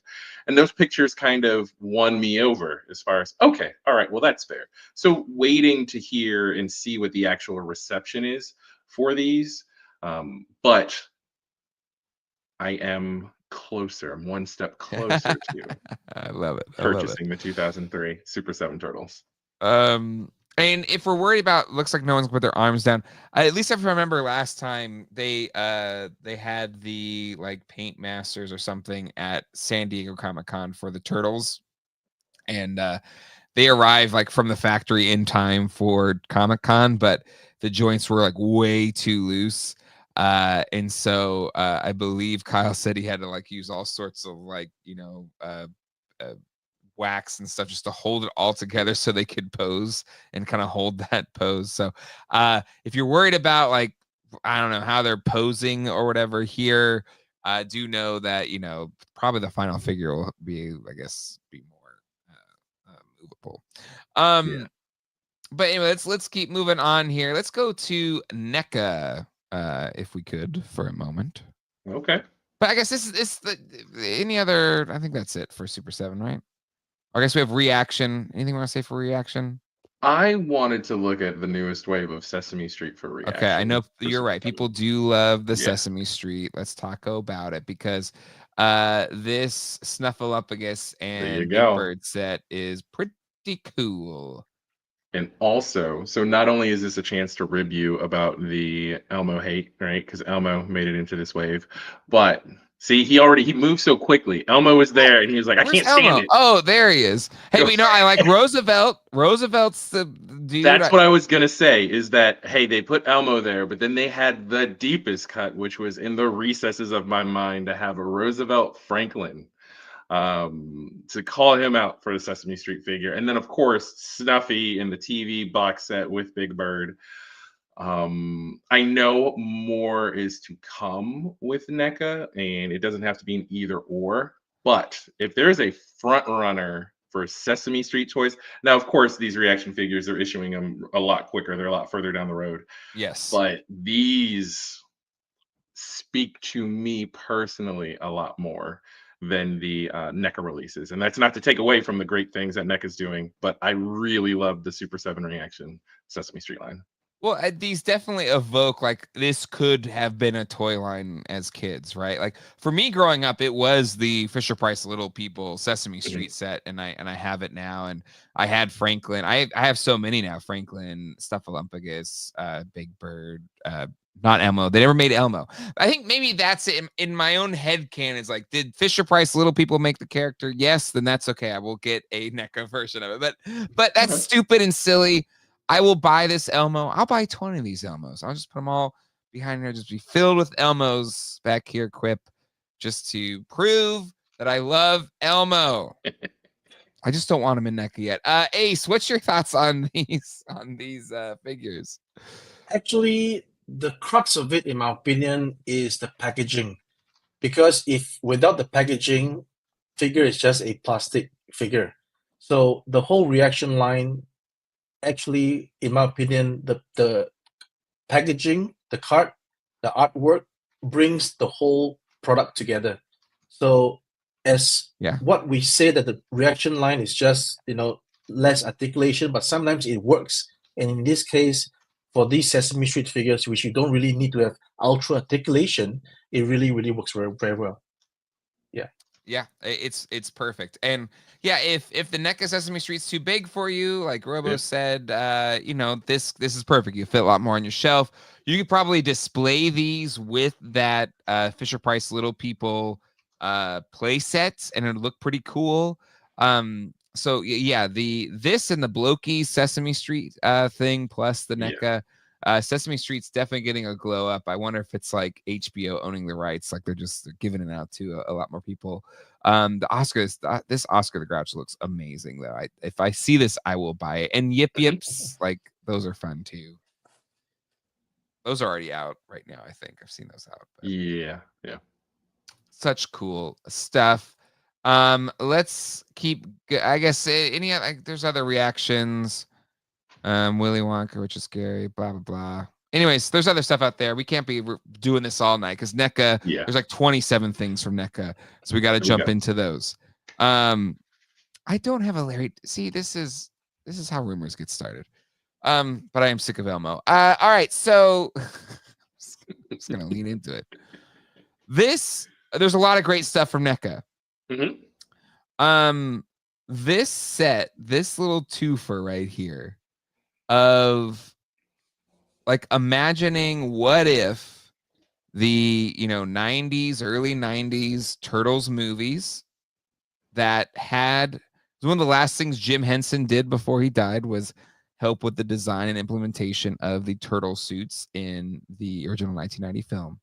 So NECA is taking it upon themselves to imagine what if old Jimmy Henson, James as I like to call him, I don't know if that's actually his real name, but he said, you know what? We love your turtles so much. Let's do Bebop and Rocksteady. We have the budget. Let's make it happen. And so NECA saying this is what Jim Henson would have come up with for that movie. I gotta admit, folks, when I first saw these, I was kind of like, huh, okay. But it didn't, I don't know why. I'll explain further as I go on, but it just, this hasn't clicked for me as like, if I imagine in my head what they would look like, I don't think I'd imagine these. Quip, you're also a big Turtle fan. What was your thoughts when you first saw these figures? Bebop and Rocksteady.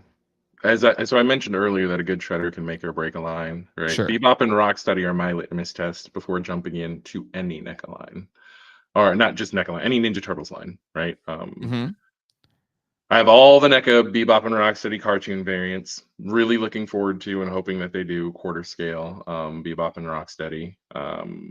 Hope they even explore the Bebop and Rocksteady that's in the Saturday Morning Adventures comics, since they've started to do some of that stuff with the Dark Leo. I'm hoping there's one of the issue, no spoilers, where Bebop and Rocksteady show up in pretty fun costumes. But these two, Bebop and Rocksteady, I share the sentiments that have been shared by many. But I say that from the perspective of someone who sculpts toys up here, right? Who designs toys up here. And so it's a lot harder to put that into the real world, right? So I don't want to take away from the original design, the original sculpt, that they went for something new. And that can be admirable. But with such a precious property as 1990 Ninja Turtles, and that's what they said. This is 1990 Ninja Turtles. So I also understand it might soften the blow if you consider these to be a part of Secret of the Use, right? But even like Toka and Razar, what I don't like about this iteration of Rocksteady and Bebop is it feels like they're taking some of the things that came from way later, way after the 90s. In the 90s, Bebop and Rocksteady were shredded, right? They didn't have the guts, right? They were big dudes who just kind of overshadowed the Turtles. In the cartoon, looking at the toys, looking at just knowing what it was from the time. So knowing what Bebop and Rocksteady were in the 90s, and then seeing these, which feels like, so people have said Rocksteady looks like the boss from Dinosaurs, and which Jim Henson was involved in. And I see a lot of dinosaurs influence here. Yeah. This is what I see the most is dinosaurs. Yeah.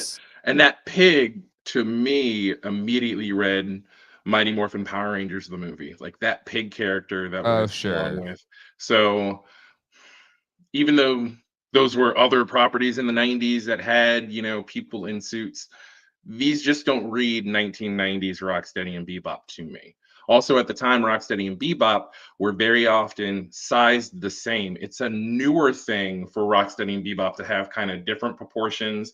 Maybe they do kind of like a mismatch of one's like got more of a gut and the other one's more muscular, or in 2012 you had one's really skinny and sleek and the other one's like gigantic and massive. So them playing with their body types is a newer concept versus in the 90s, I mean, they were shredded. And so it just kind of it lets me down seeing my boys Rocksteady and Bebop this way. It was a choice for sure. There's a lot of thoughts in the chat about this, by the way. So you let your thoughts be here, and I'll plus in your thoughts here in a second. Ace, what's your? I don't know if the 1990 Turtles is near and dear to your heart, or if you have strong opinions about it. But what's your thoughts on Team NECA taking a swing at something like this? So my first thoughts is the articulation.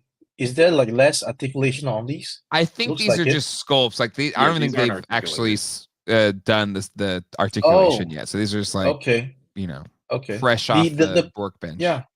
If it's a new take, it's a risky take as well. So we'll have to see whether the fans are acceptable to these designs. It's up to the fans ultimately to like it and buy it. But to me, it looks good. It looks good.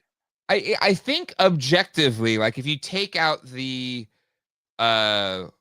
it trying to imagine what a movie by Bebop and Rocksteady could be, I think like, yeah, cool, it's a different take, whatever. I think it's kind of fun, not for me, but cool for thee if it's your thing.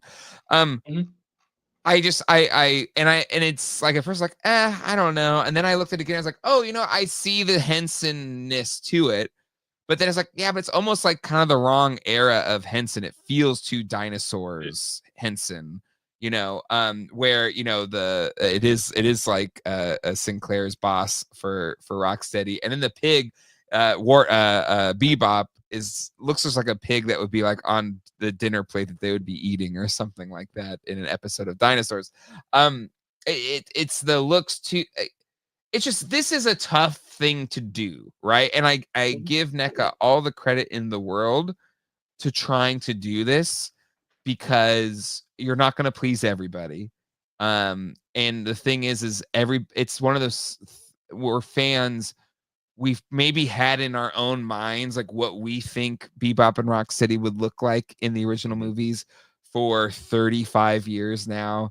And so it's almost impossible to please even half of all Turtles fans with True. a design idea, right? So It's fair. it's almost a lose-lose. So I give them credit for like doing it, Exactly. I just think for me personally, this just doesn't hit.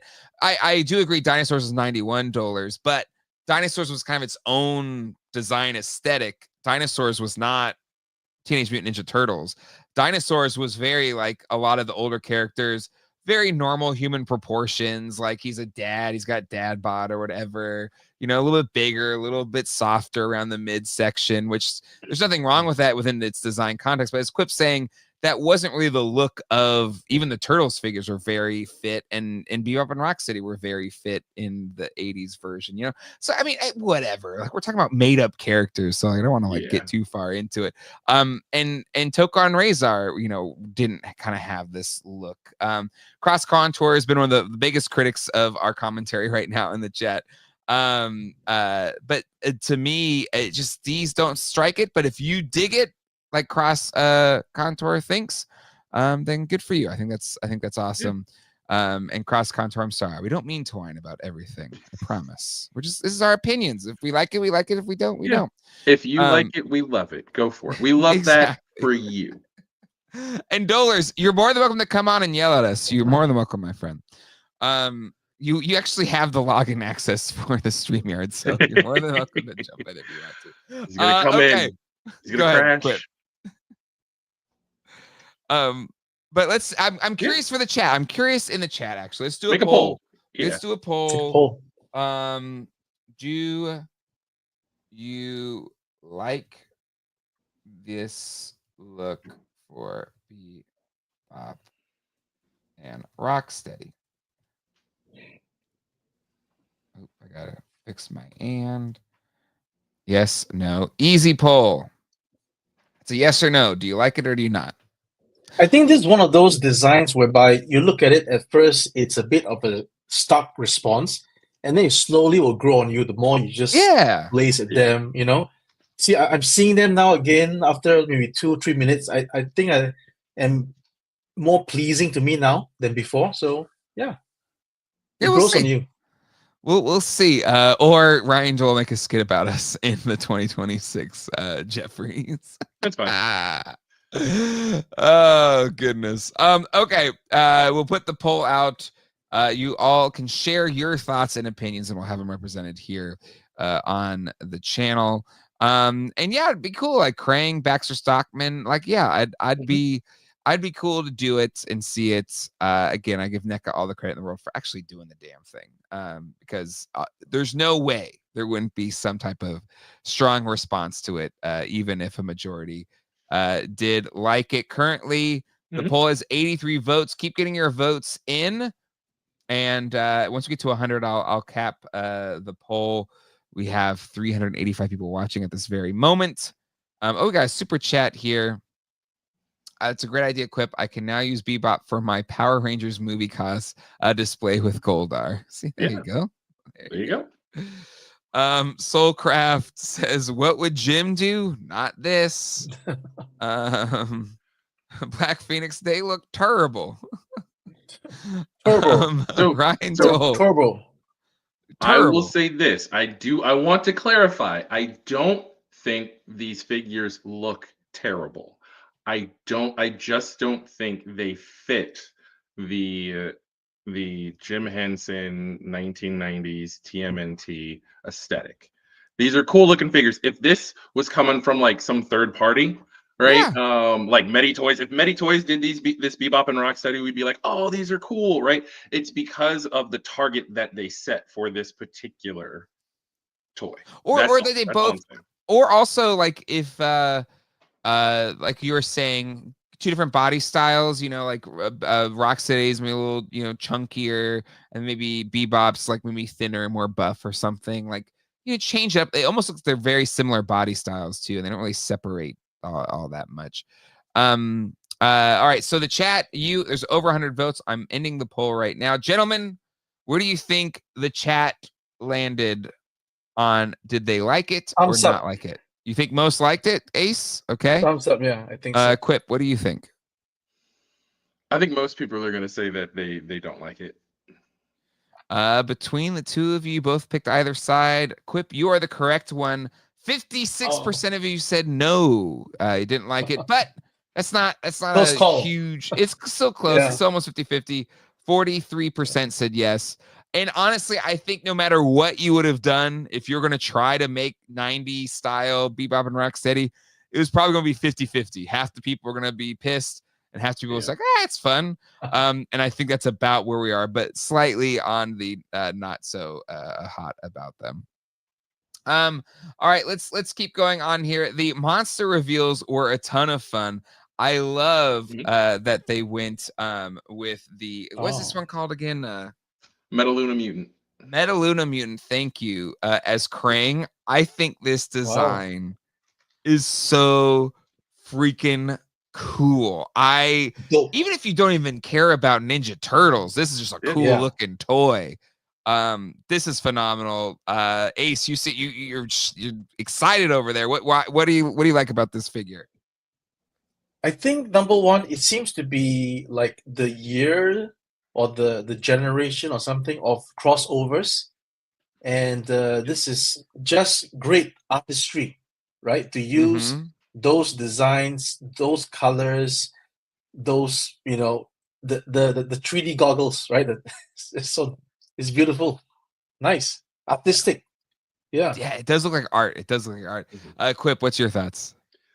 This to me immediately read like art toy. Like I like this was giving me kind of the Sofubi like Mondo vibes almost as far as where they went with this particular monster. So I like it. And again, this is something new. I don't need everything to be the same. Oh, give me my mind's eye.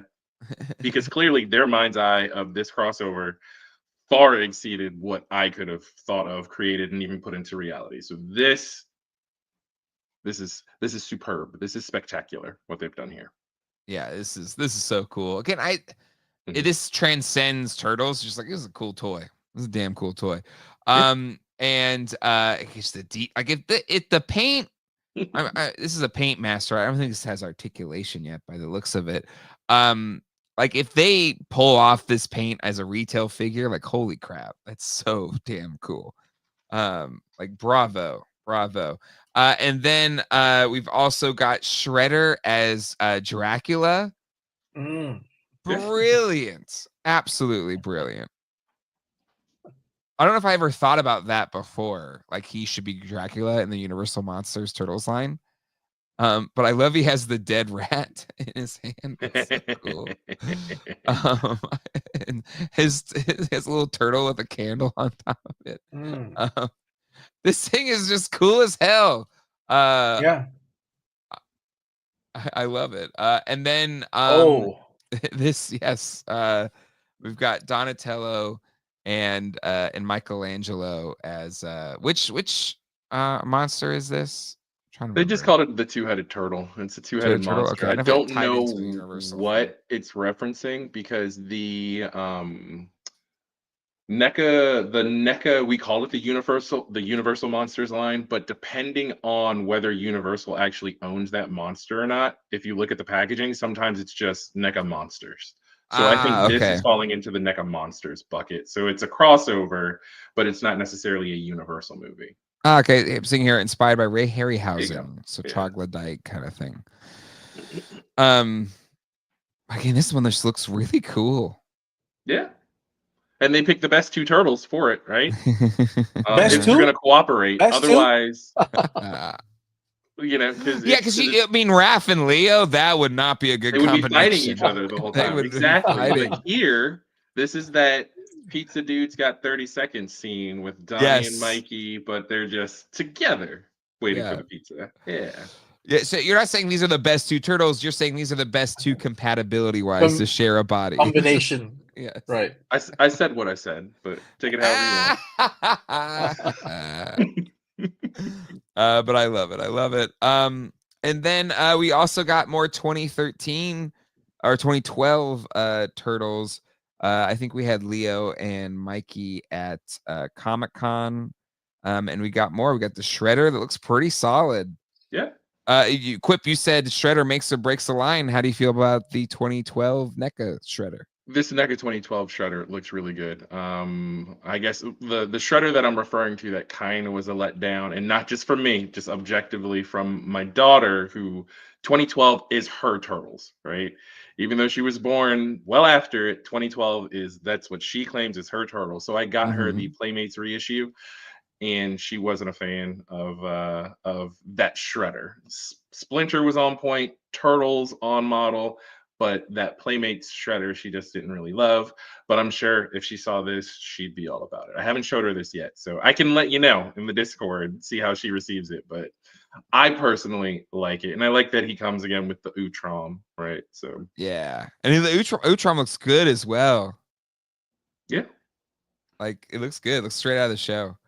The Donnie, I'm assuming he'll get another head sculpt. I get that his kind of offset eyes there looks a little funky on that one, but still the figures, they look great.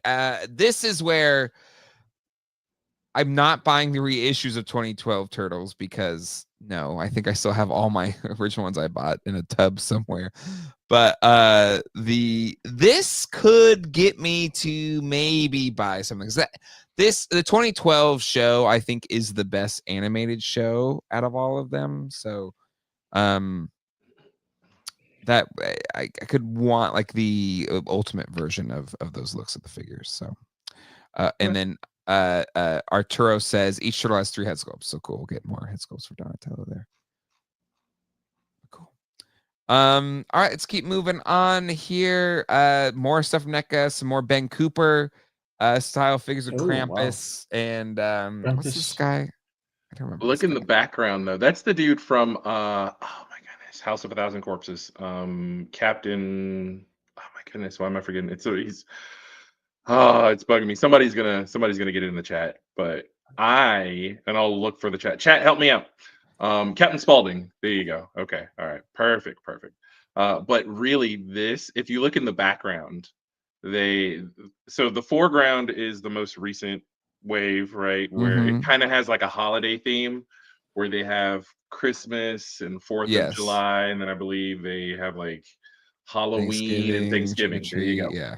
But if you look in the background, and it's a little fuzzy, and I haven't seen anybody really zoom in on those, you see Planet of the Apes, you see Tarman, you see Jaws. I think that's a Leprechaun all the way to the right. Oh no, that's not the Leprechaun, that's the Fly. And the Fly. In the middle, what's in the middle? Godzilla. There you go.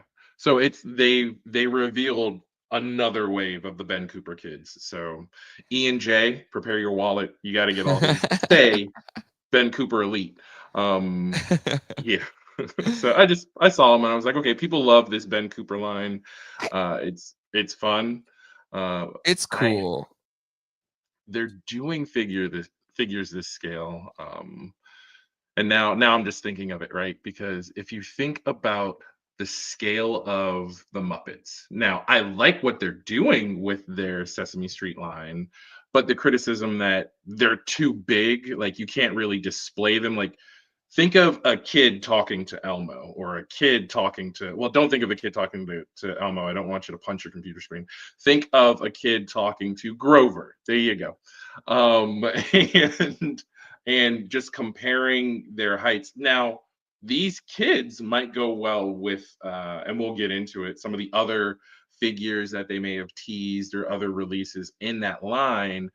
But I know like Bert and Ernie seem kind of tall, just looking at how they've come out. So the scale is what I'm questioning with the Super 7 Muppets, just because here we have their kids scale of these Ben Cooper trick-or-treaters.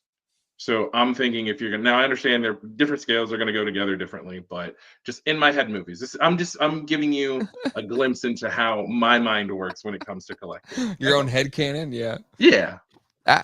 No, I get it. We'll talk about Sesame Street in a second. I don't think they're too big. I think they're perfect. Where's Ryan Dole on that front, Ryan? You don't want to say anything about that? Well, we'll get to that in a second. But Ace, from a toy making perspective, I love how with the Ben Cooper stuff, they were able to somehow recreate those cheap vinyl costumes and masks. Like, are you impressed on this from like an engineering standpoint? Because I would think that's kind of hard to pull off, or is it not that hard? I was about to say that tomorrow I will try to go to this particular spot, ask NECA if I can see the displays.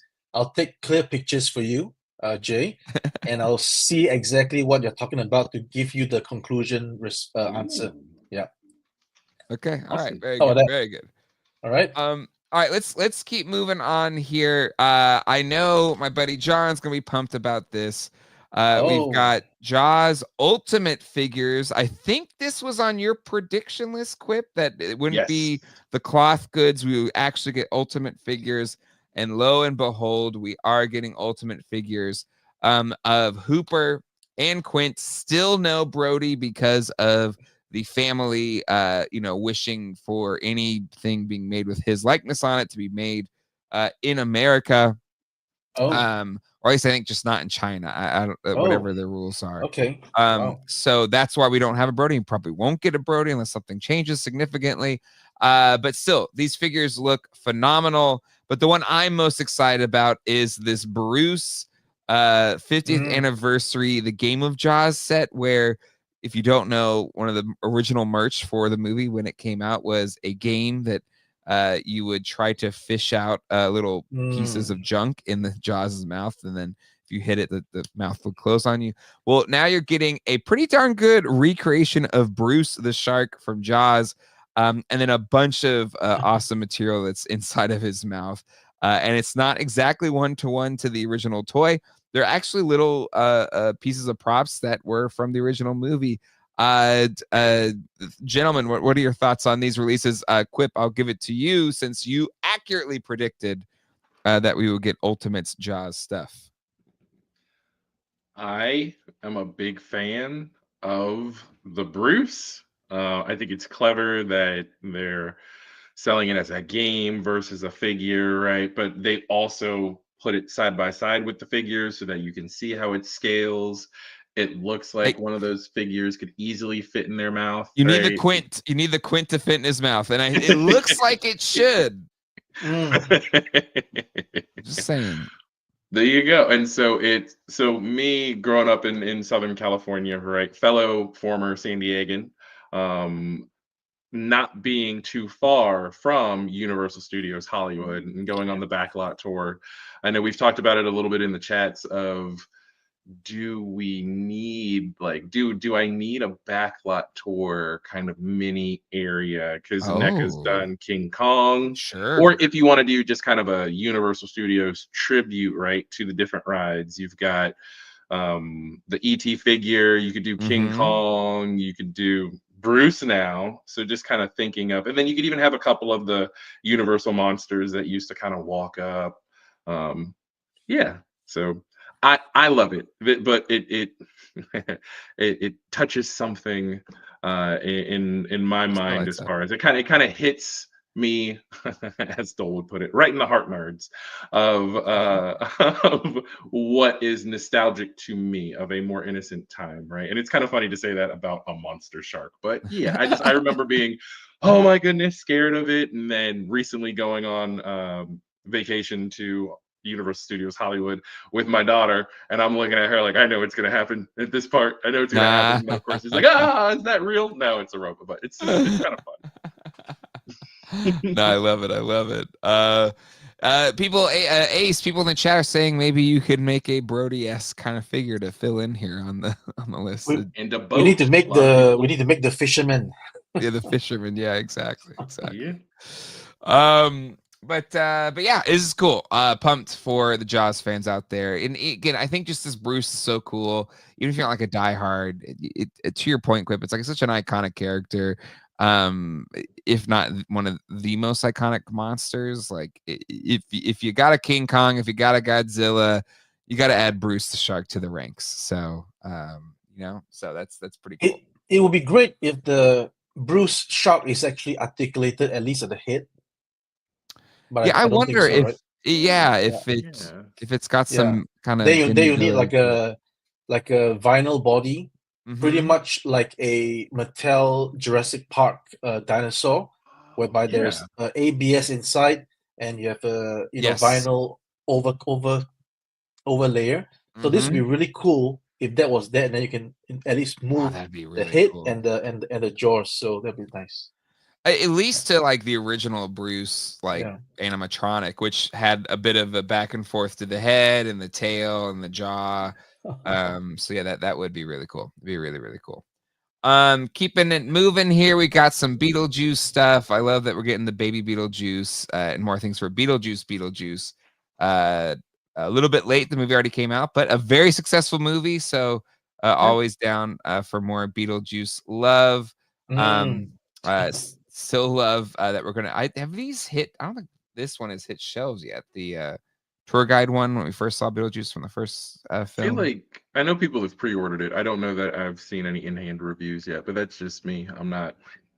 Yeah, I don't think I've seen it yet. Yeah. They've got these little Toonie style figures, Terror Tunes, and then we got some more stuff here to kind of expand your displays. So that is fun. All right, let's talk about NECA Sesame Street. First up, we got Big Bird, folks. We got Big Bird. Here we go. And not just one Big Bird, but a Big Bird of your choosing. Right? You got the soundboard queued up? You got it? Pikachu! I almost did this one. It still could have worked. Damn, Craig. Okay. I don't know. I always like that one. But yes, Big Bird is a great character. I kind of thought we wouldn't get a Big Bird for a minute just because he's a big bird. And it's a bigger scaled figure. I think this Big Bird looks phenomenal. And to your point, Quip, I love that you're getting multiple head sculpts. You get the kind of season 1 look, and then you got probably the more iconic look to Big Bird. And the commentary that these things are too big, I got to push back on that, because what I love about the NECA line is it's scaling it with the Palisades figures. Okay. And so which I think is the right move, because if you want the ultimate Muppets display and you want it to be in scale, you can combo your Palisades and now your NECA Sesame Street. And in my own mind palace, my own head movies, the Muppets Family Christmas Special is the one time you had all of the Henson properties come together. You had Sesame Street, the Muppets, and Fraggle Rock all in one special. I think it's the only time that's happened. It may be the only time it'll happen ever. Yep. And so to me, playing in the same scale as Palisades is the right move for me. And I love that we're getting a Big Bird so soon in the line. Quip, I'm sorry that Elmo wasn't included, but what was your thoughts on the Sesame Street reveals. We got pictures of the Oscar the Grouch too. But what's your thoughts? I like Big Bird. I like the line, and even your explanation of it being a continuation or scaled specifically to still fit with the Palisades. Okay, that makes sense.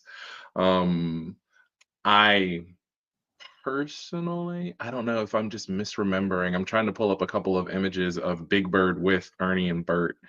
I'd be curious to see if he scales, because some people are saying that Big Bird's a little scaled a little smaller. I'd be interested to see how that particular Big Bird scales with the Super7 reaction figures. Like, I don't know if that would be more correct. I don't know. I'm saying it because this is all going off of memory. It's been a while since I've watched it and kind of seen them side by side. I wonder What I am because it's how tall is the actor? He's passed away now, and then he had his hand up like that. That was the height of Big Bird, right? So, does anybody have the actual height of Big Bird compared to the actual height of maybe Bert and Ernie? Where Bert and Ernie never really. Well, I guess they. I think Big Bird is even slightly taller than Shaquille O'Neal. Okay. I think. Yeah. Yeah, he's 8 foot 2 inches tall. That's how big. That's how tall Big Bird's supposed to be. Yeah. So taller than me. Yeah. But yeah, actually, you have the count right here, and then you have Big Bird. I'm suddenly getting images of the what's the name of that song? You know, da dee da dee da da dee da dee da. What's the name of that song? I don't know. Now okay, sorry, go ahead. But yeah, if you look, it's pretty big compared to the count. Really? So yeah, it might be perfectly in scale, and I like Big Bird. I like Big Bird. He's great. Harry Monster is a good throwback too, like calling out like all these classic Muppets that I hadn't thought about on Sesame Street in ages. But this line is phenomenal. It's great. I just personally prefer the reaction, and that's okay. That's why I like what I like, and why you like. It's not okay, Quip. The Oscar the Grouch. I'm a huge Oscar the Grouch fan. And again, love getting the sets. Love the accessories with them. Love the little inchworm. Yeah, I think really excited. This is just the kind of first look. I hope there's more to him. I hope there's kind of, you know, at least maybe up to his chest, maybe, so his arms can be out, not just his head popping out. But still pumped to be getting Oscar the Grouch. I'm excited. So I'm not sure if they clarified if Oscar is coming with the lamppost. I believe during an interview with Pixel Dan, it's been a while. I've seen so many different interviews. Which is great. Again, thank you all who are out there sharing this information with us. Thank you, Ace, for sharing information with us, right, while you're out there. I think he comes with the lamppost, and that lamppost was one of the things that I was most excited about, only because, like, as soon as I realized NECA was releasing these figures, because I believe they had done some of the announcements and shown some of the figures before they reopened the order for their cartoon TMNT diorama. And I was thinking that cartoon diorama could potentially be a perfect display. Their street scenes, and even if it's not the cartoon one, or hey, you know, maybe you get the M.A.S.K, the Super M.A.S.K, right? And you display a couple of your Sesame Street figures above on the street layer, and then you can put your Ninja Turtles on the sewer layer, right? There are different options there. Convert the street section into Sesame Street. Wow. It's still street. Still and street. It comes, and there's the lamppost there if you want to give it a little more. Ready to go. You can do it. I'm so sorry. Little Inchworm, show some respect. His name is Slimy. Slimy. So sorry. So sorry. Orange and light yellow. Yeah. Yes. Orange and light yellow. I've been live streaming for over 2 hours. Give me a break. Anyway, we also get some box art for Count Von Count. Still not on shelves yet, which is surprising, but continues the what were the Sesame Street books that it's being based off again? I forget the name of the books, but I remember the book series. Let me see if I can pull it up real quick. Yeah. Lady Bird books, are they publication? Lady Bird. Yeah, the Treasury, the Sesame Street Treasury. Thank you, Sesame Street Treasury. That is Yeah. correct. They scale great if you think about it as the stage show Sesame Street Live. That's a fun idea. Count is Holothon. Ooh, Okay. okay. All right. I think it's kind of funny how they gave his full government name. Yes, Count. Count. Yes, yes. I always thought it was just the Count, but good to know. But obviously, I'm a fake Sesame Street fan. Yeah. Ultimate Shredder is that as well. That's a pain in the neck, but whatever. I guess that was fine. Okay. And then real quick. Well, while go you're ahead. moving along, I do want Sure. to provide this advice to toy collectors in the chat. I don't want to break your brains, but what if I told you there was no such thing as an event exclusive, right? What if I told you that one, there's always the aftermarket, and two, NECA has notoriously taken their haulathon, their fall geek out figures, and place them on their website eventually. So if you're patient, you can order them and they will arrive on your doorstep without the hunt. Now, if you prefer the hunt, go for it. But I'm do not tired of the complain hunt. about the hunt if that is what you are choosing to do. I'm tired of it. So tired. Tired of the hunt. Let's just go quickly. It's not the only Sesame Street game in town. If you don't like the NECA or the Super7, you've got Blockies. Is that the right name? Yeah, Blockies. They are saying it's Blockies. Oh, right. Blockies? Although we see Thank you. okay, so it was explained to me that initially this company only wanted to do the name Blocks, but because in the US there's the word Blocks is already used by many Sure. product lines, right? So they Mhm. added the EE and call it Blockies. So officially it's still Blockies and not Blockies, although I thought it was Blockies. Yeah. Okay, Blockies. Okay, that's Yeah. fun. That's fun. Yeah. Blockies, and these figures look like a lot of fun. Looks like you assemble them yourself. By the looks of it, kind of has like a slightly more advanced Lego kind of thing going on. And Yeah, so these are all already colored in little baggies. So unlike model kits whereby the parts are on the sprue, this thing is all in a little bag. So take it out, all the parts are there. I've never had any missing parts, and most of the fans would have known this with the Transformers line.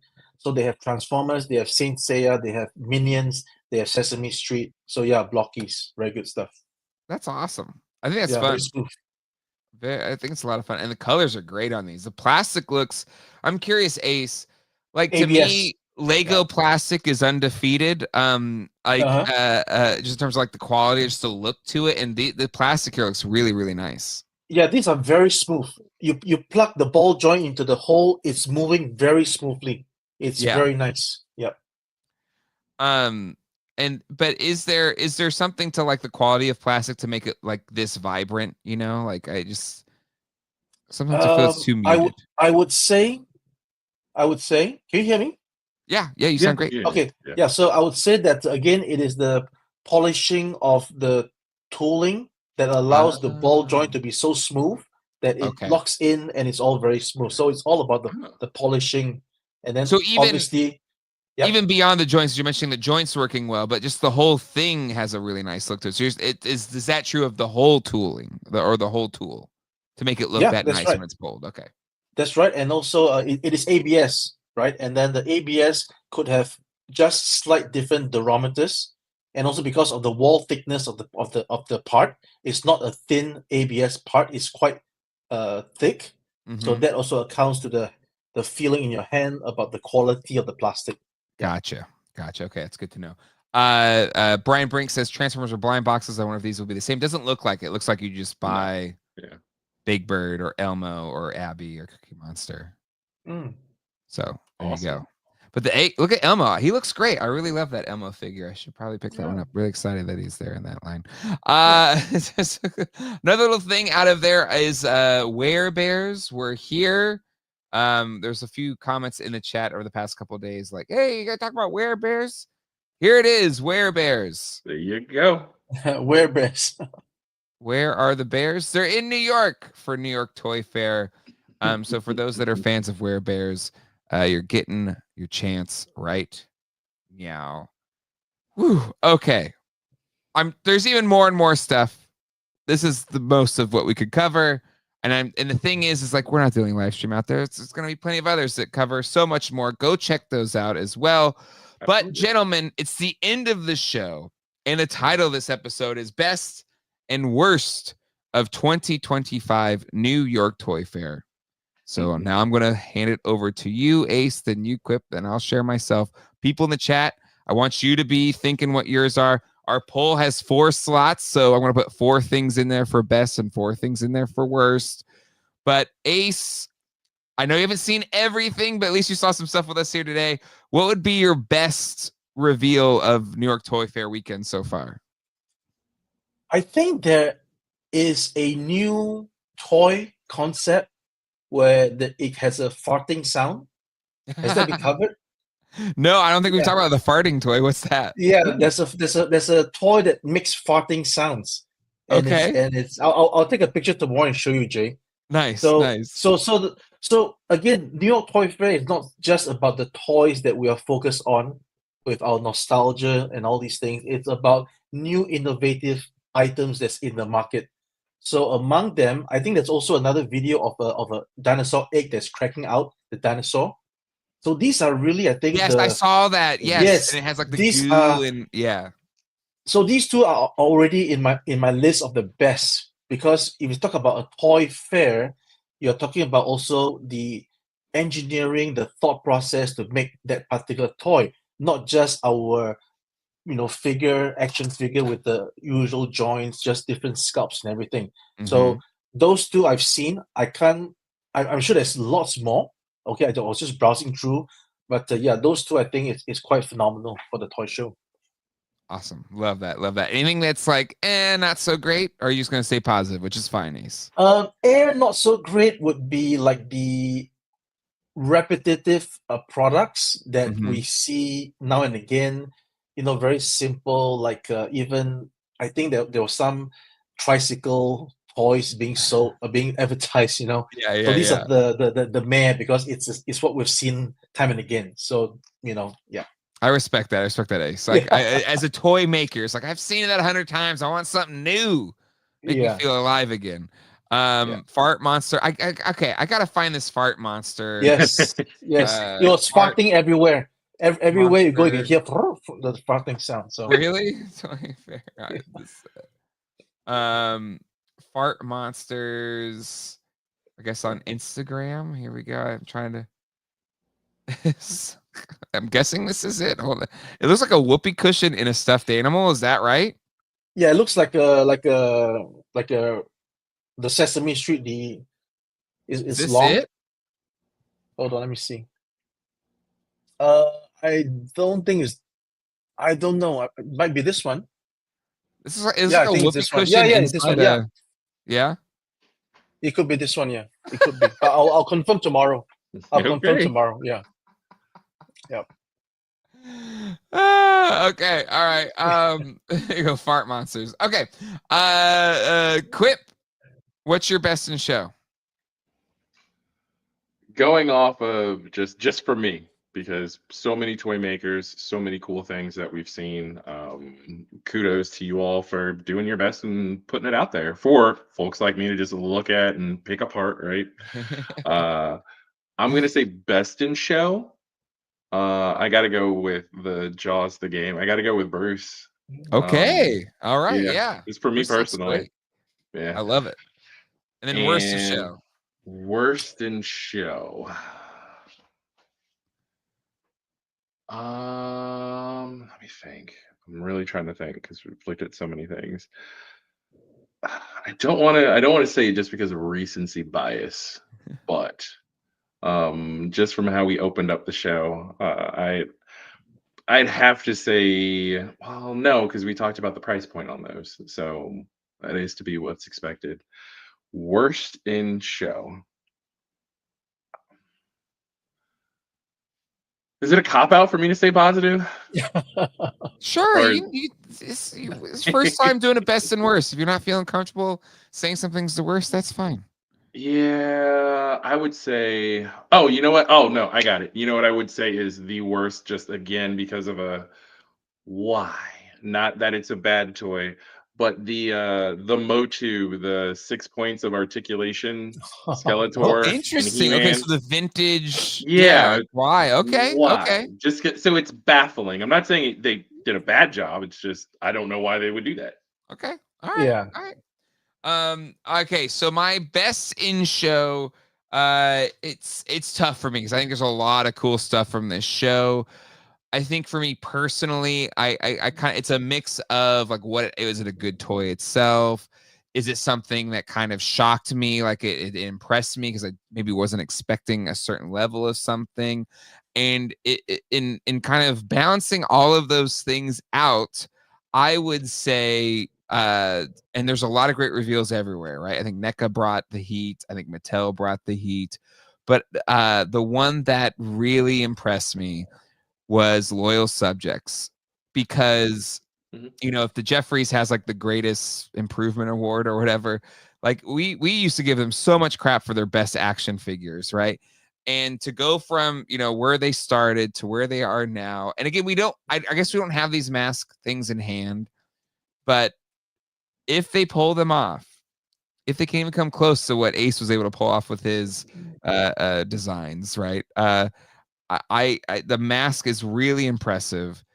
I know some people had complaints about the My Pet Monster, but I think it looks really cool.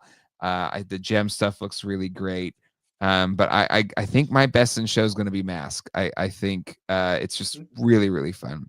And worst in show is Power Rangers. I get that they're cheaper, but I can buy cheap vintage Power Rangers for under $10 that look better than those new Playmates ones. And so Mhm. even though it's cheap, it still can be nice. And so that's why it'll be my worst of show. Now, people in the chat, it's your turn to pick. Let's start with worst of show. Power Rangers is going to be in there. What's some other worst in shows that we want to drop in into the chat? I'll put them in here. Quip, any that you think are ace that I should put in worst of show? Power Rangers is the only thing that seems to be like I Sesame Street. mean, no, it's not gonna be Sesame Street. Worst Walls of Um, Jericho, all Elmo figures. you could. I don't know if you want to say McFarlane's multiverse, right? That was a little repetitive. I don't know. Mm, Yeah, and the superpowers. Just I'll say McFarlane's yeah, DCs. Yeah. McFarlane's yeah. DC. Ooh, somebody Yeah. said Todd's TMNT, those page punchers. Yeah, we didn't even talk about them, Oh but God. yeah, Yeah. Are we? Do we yeah. have to? Um Michael Miller, I respect the picks, but I don't agree. Yeah, and again, so objectively, if I were to take a step back and remove myself from the equation, I think Jay, your pick of Mask, 100%, or even Ace, your objectivity from well, this isn't just about. I mean, we're an adult collector and nostalgic channel, but if you're objectively just saying, all right, in the entire show of Toy Fair, where people are there to buy toys for everybody to buy, including kids. Fart Monster again. I can understand taking the cake. Um, The Flint card art is a bold take, but it is really bad. Have you all seen the Flint card art? yeah, it was up earlier when you were sharing it. Yeah, it's Yeah. rough. Hold on, let me pull it up here. It's not great. What is that? It's terrible. It's like bad AI art. So maybe that'll get better over time. Okay. Um, so Looks like a big I'll hit. put Yeah. this card art. I feel like Power Rangers is gonna be the winner here. I need a fourth. Um, Fourth worst. Should I put? Some people are saying the best in show for some of them is my reveal of the tank with the green and Oh purple yes, camo. the Jokerized tank. Yes. Ah.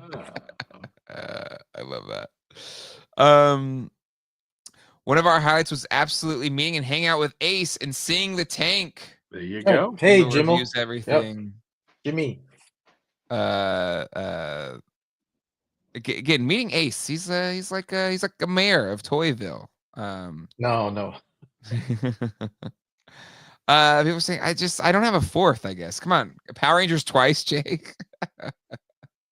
Wait, should I put the NECA Bebop and Rocksteady, or is that too? Put it in there. Throw it in there. I don't know. See, I mean, if you're struggling for a fourth, right? Go for it. All right. Again, I just want to reiterate, just so Ryan Dole doesn't. Ryan spook Dole's not next here year. right now. He went to bed. He's not staying up. He's got to work on some movie or something. That's fair. Those aren't. I don't think they're bad toys. I just don't think that they hit the mark.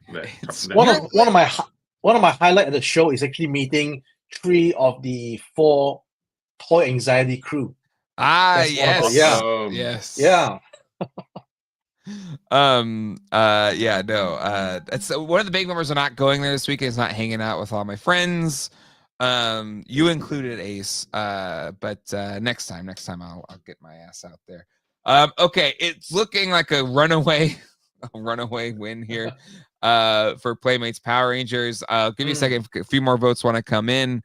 But it's looking like a pretty solid first place for Playmates Power Rangers. Get your thoughts in if you think otherwise.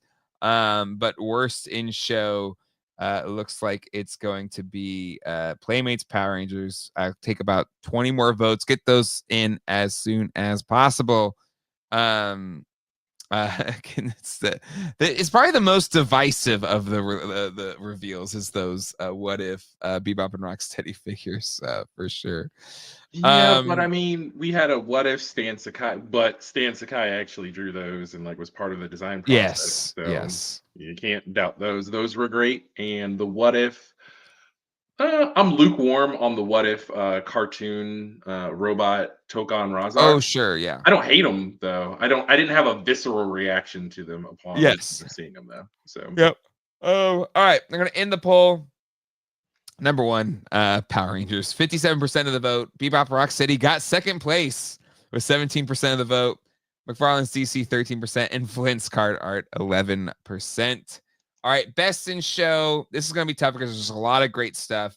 What has to be in here? M.A.S.K. M.A.S.K, yeah. What else? The Fright Zone, but it wasn't shown at okay. Toy Fair. Fair. Oh, the Metaluna Mutant Krang. Yep, Metaluna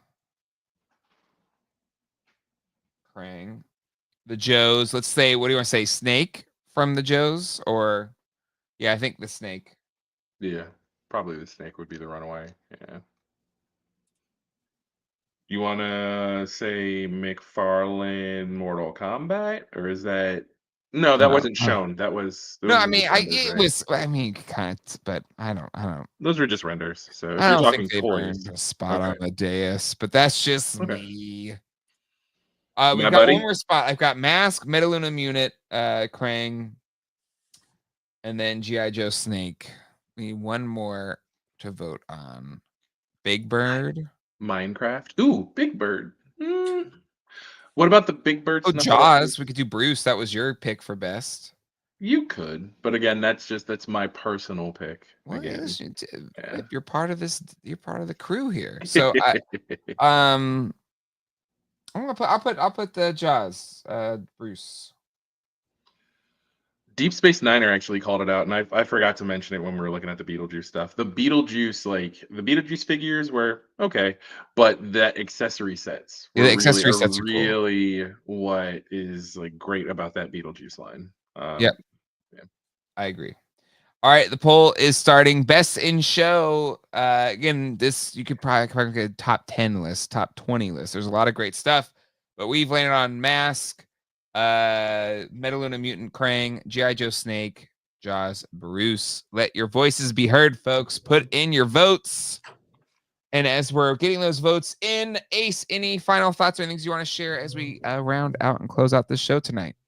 Well, first of all, thank you, Jay, for having me on your show to speak a little bit about our sewer layer thing, Diorama.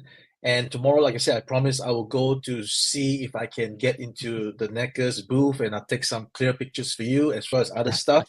My last day at the show, and then following that on the 4th of morning of the 4th of March, I'll be heading back to Hong Kong. And yeah, I'll be in touch with everybody then on from there on my channel on the YouTube.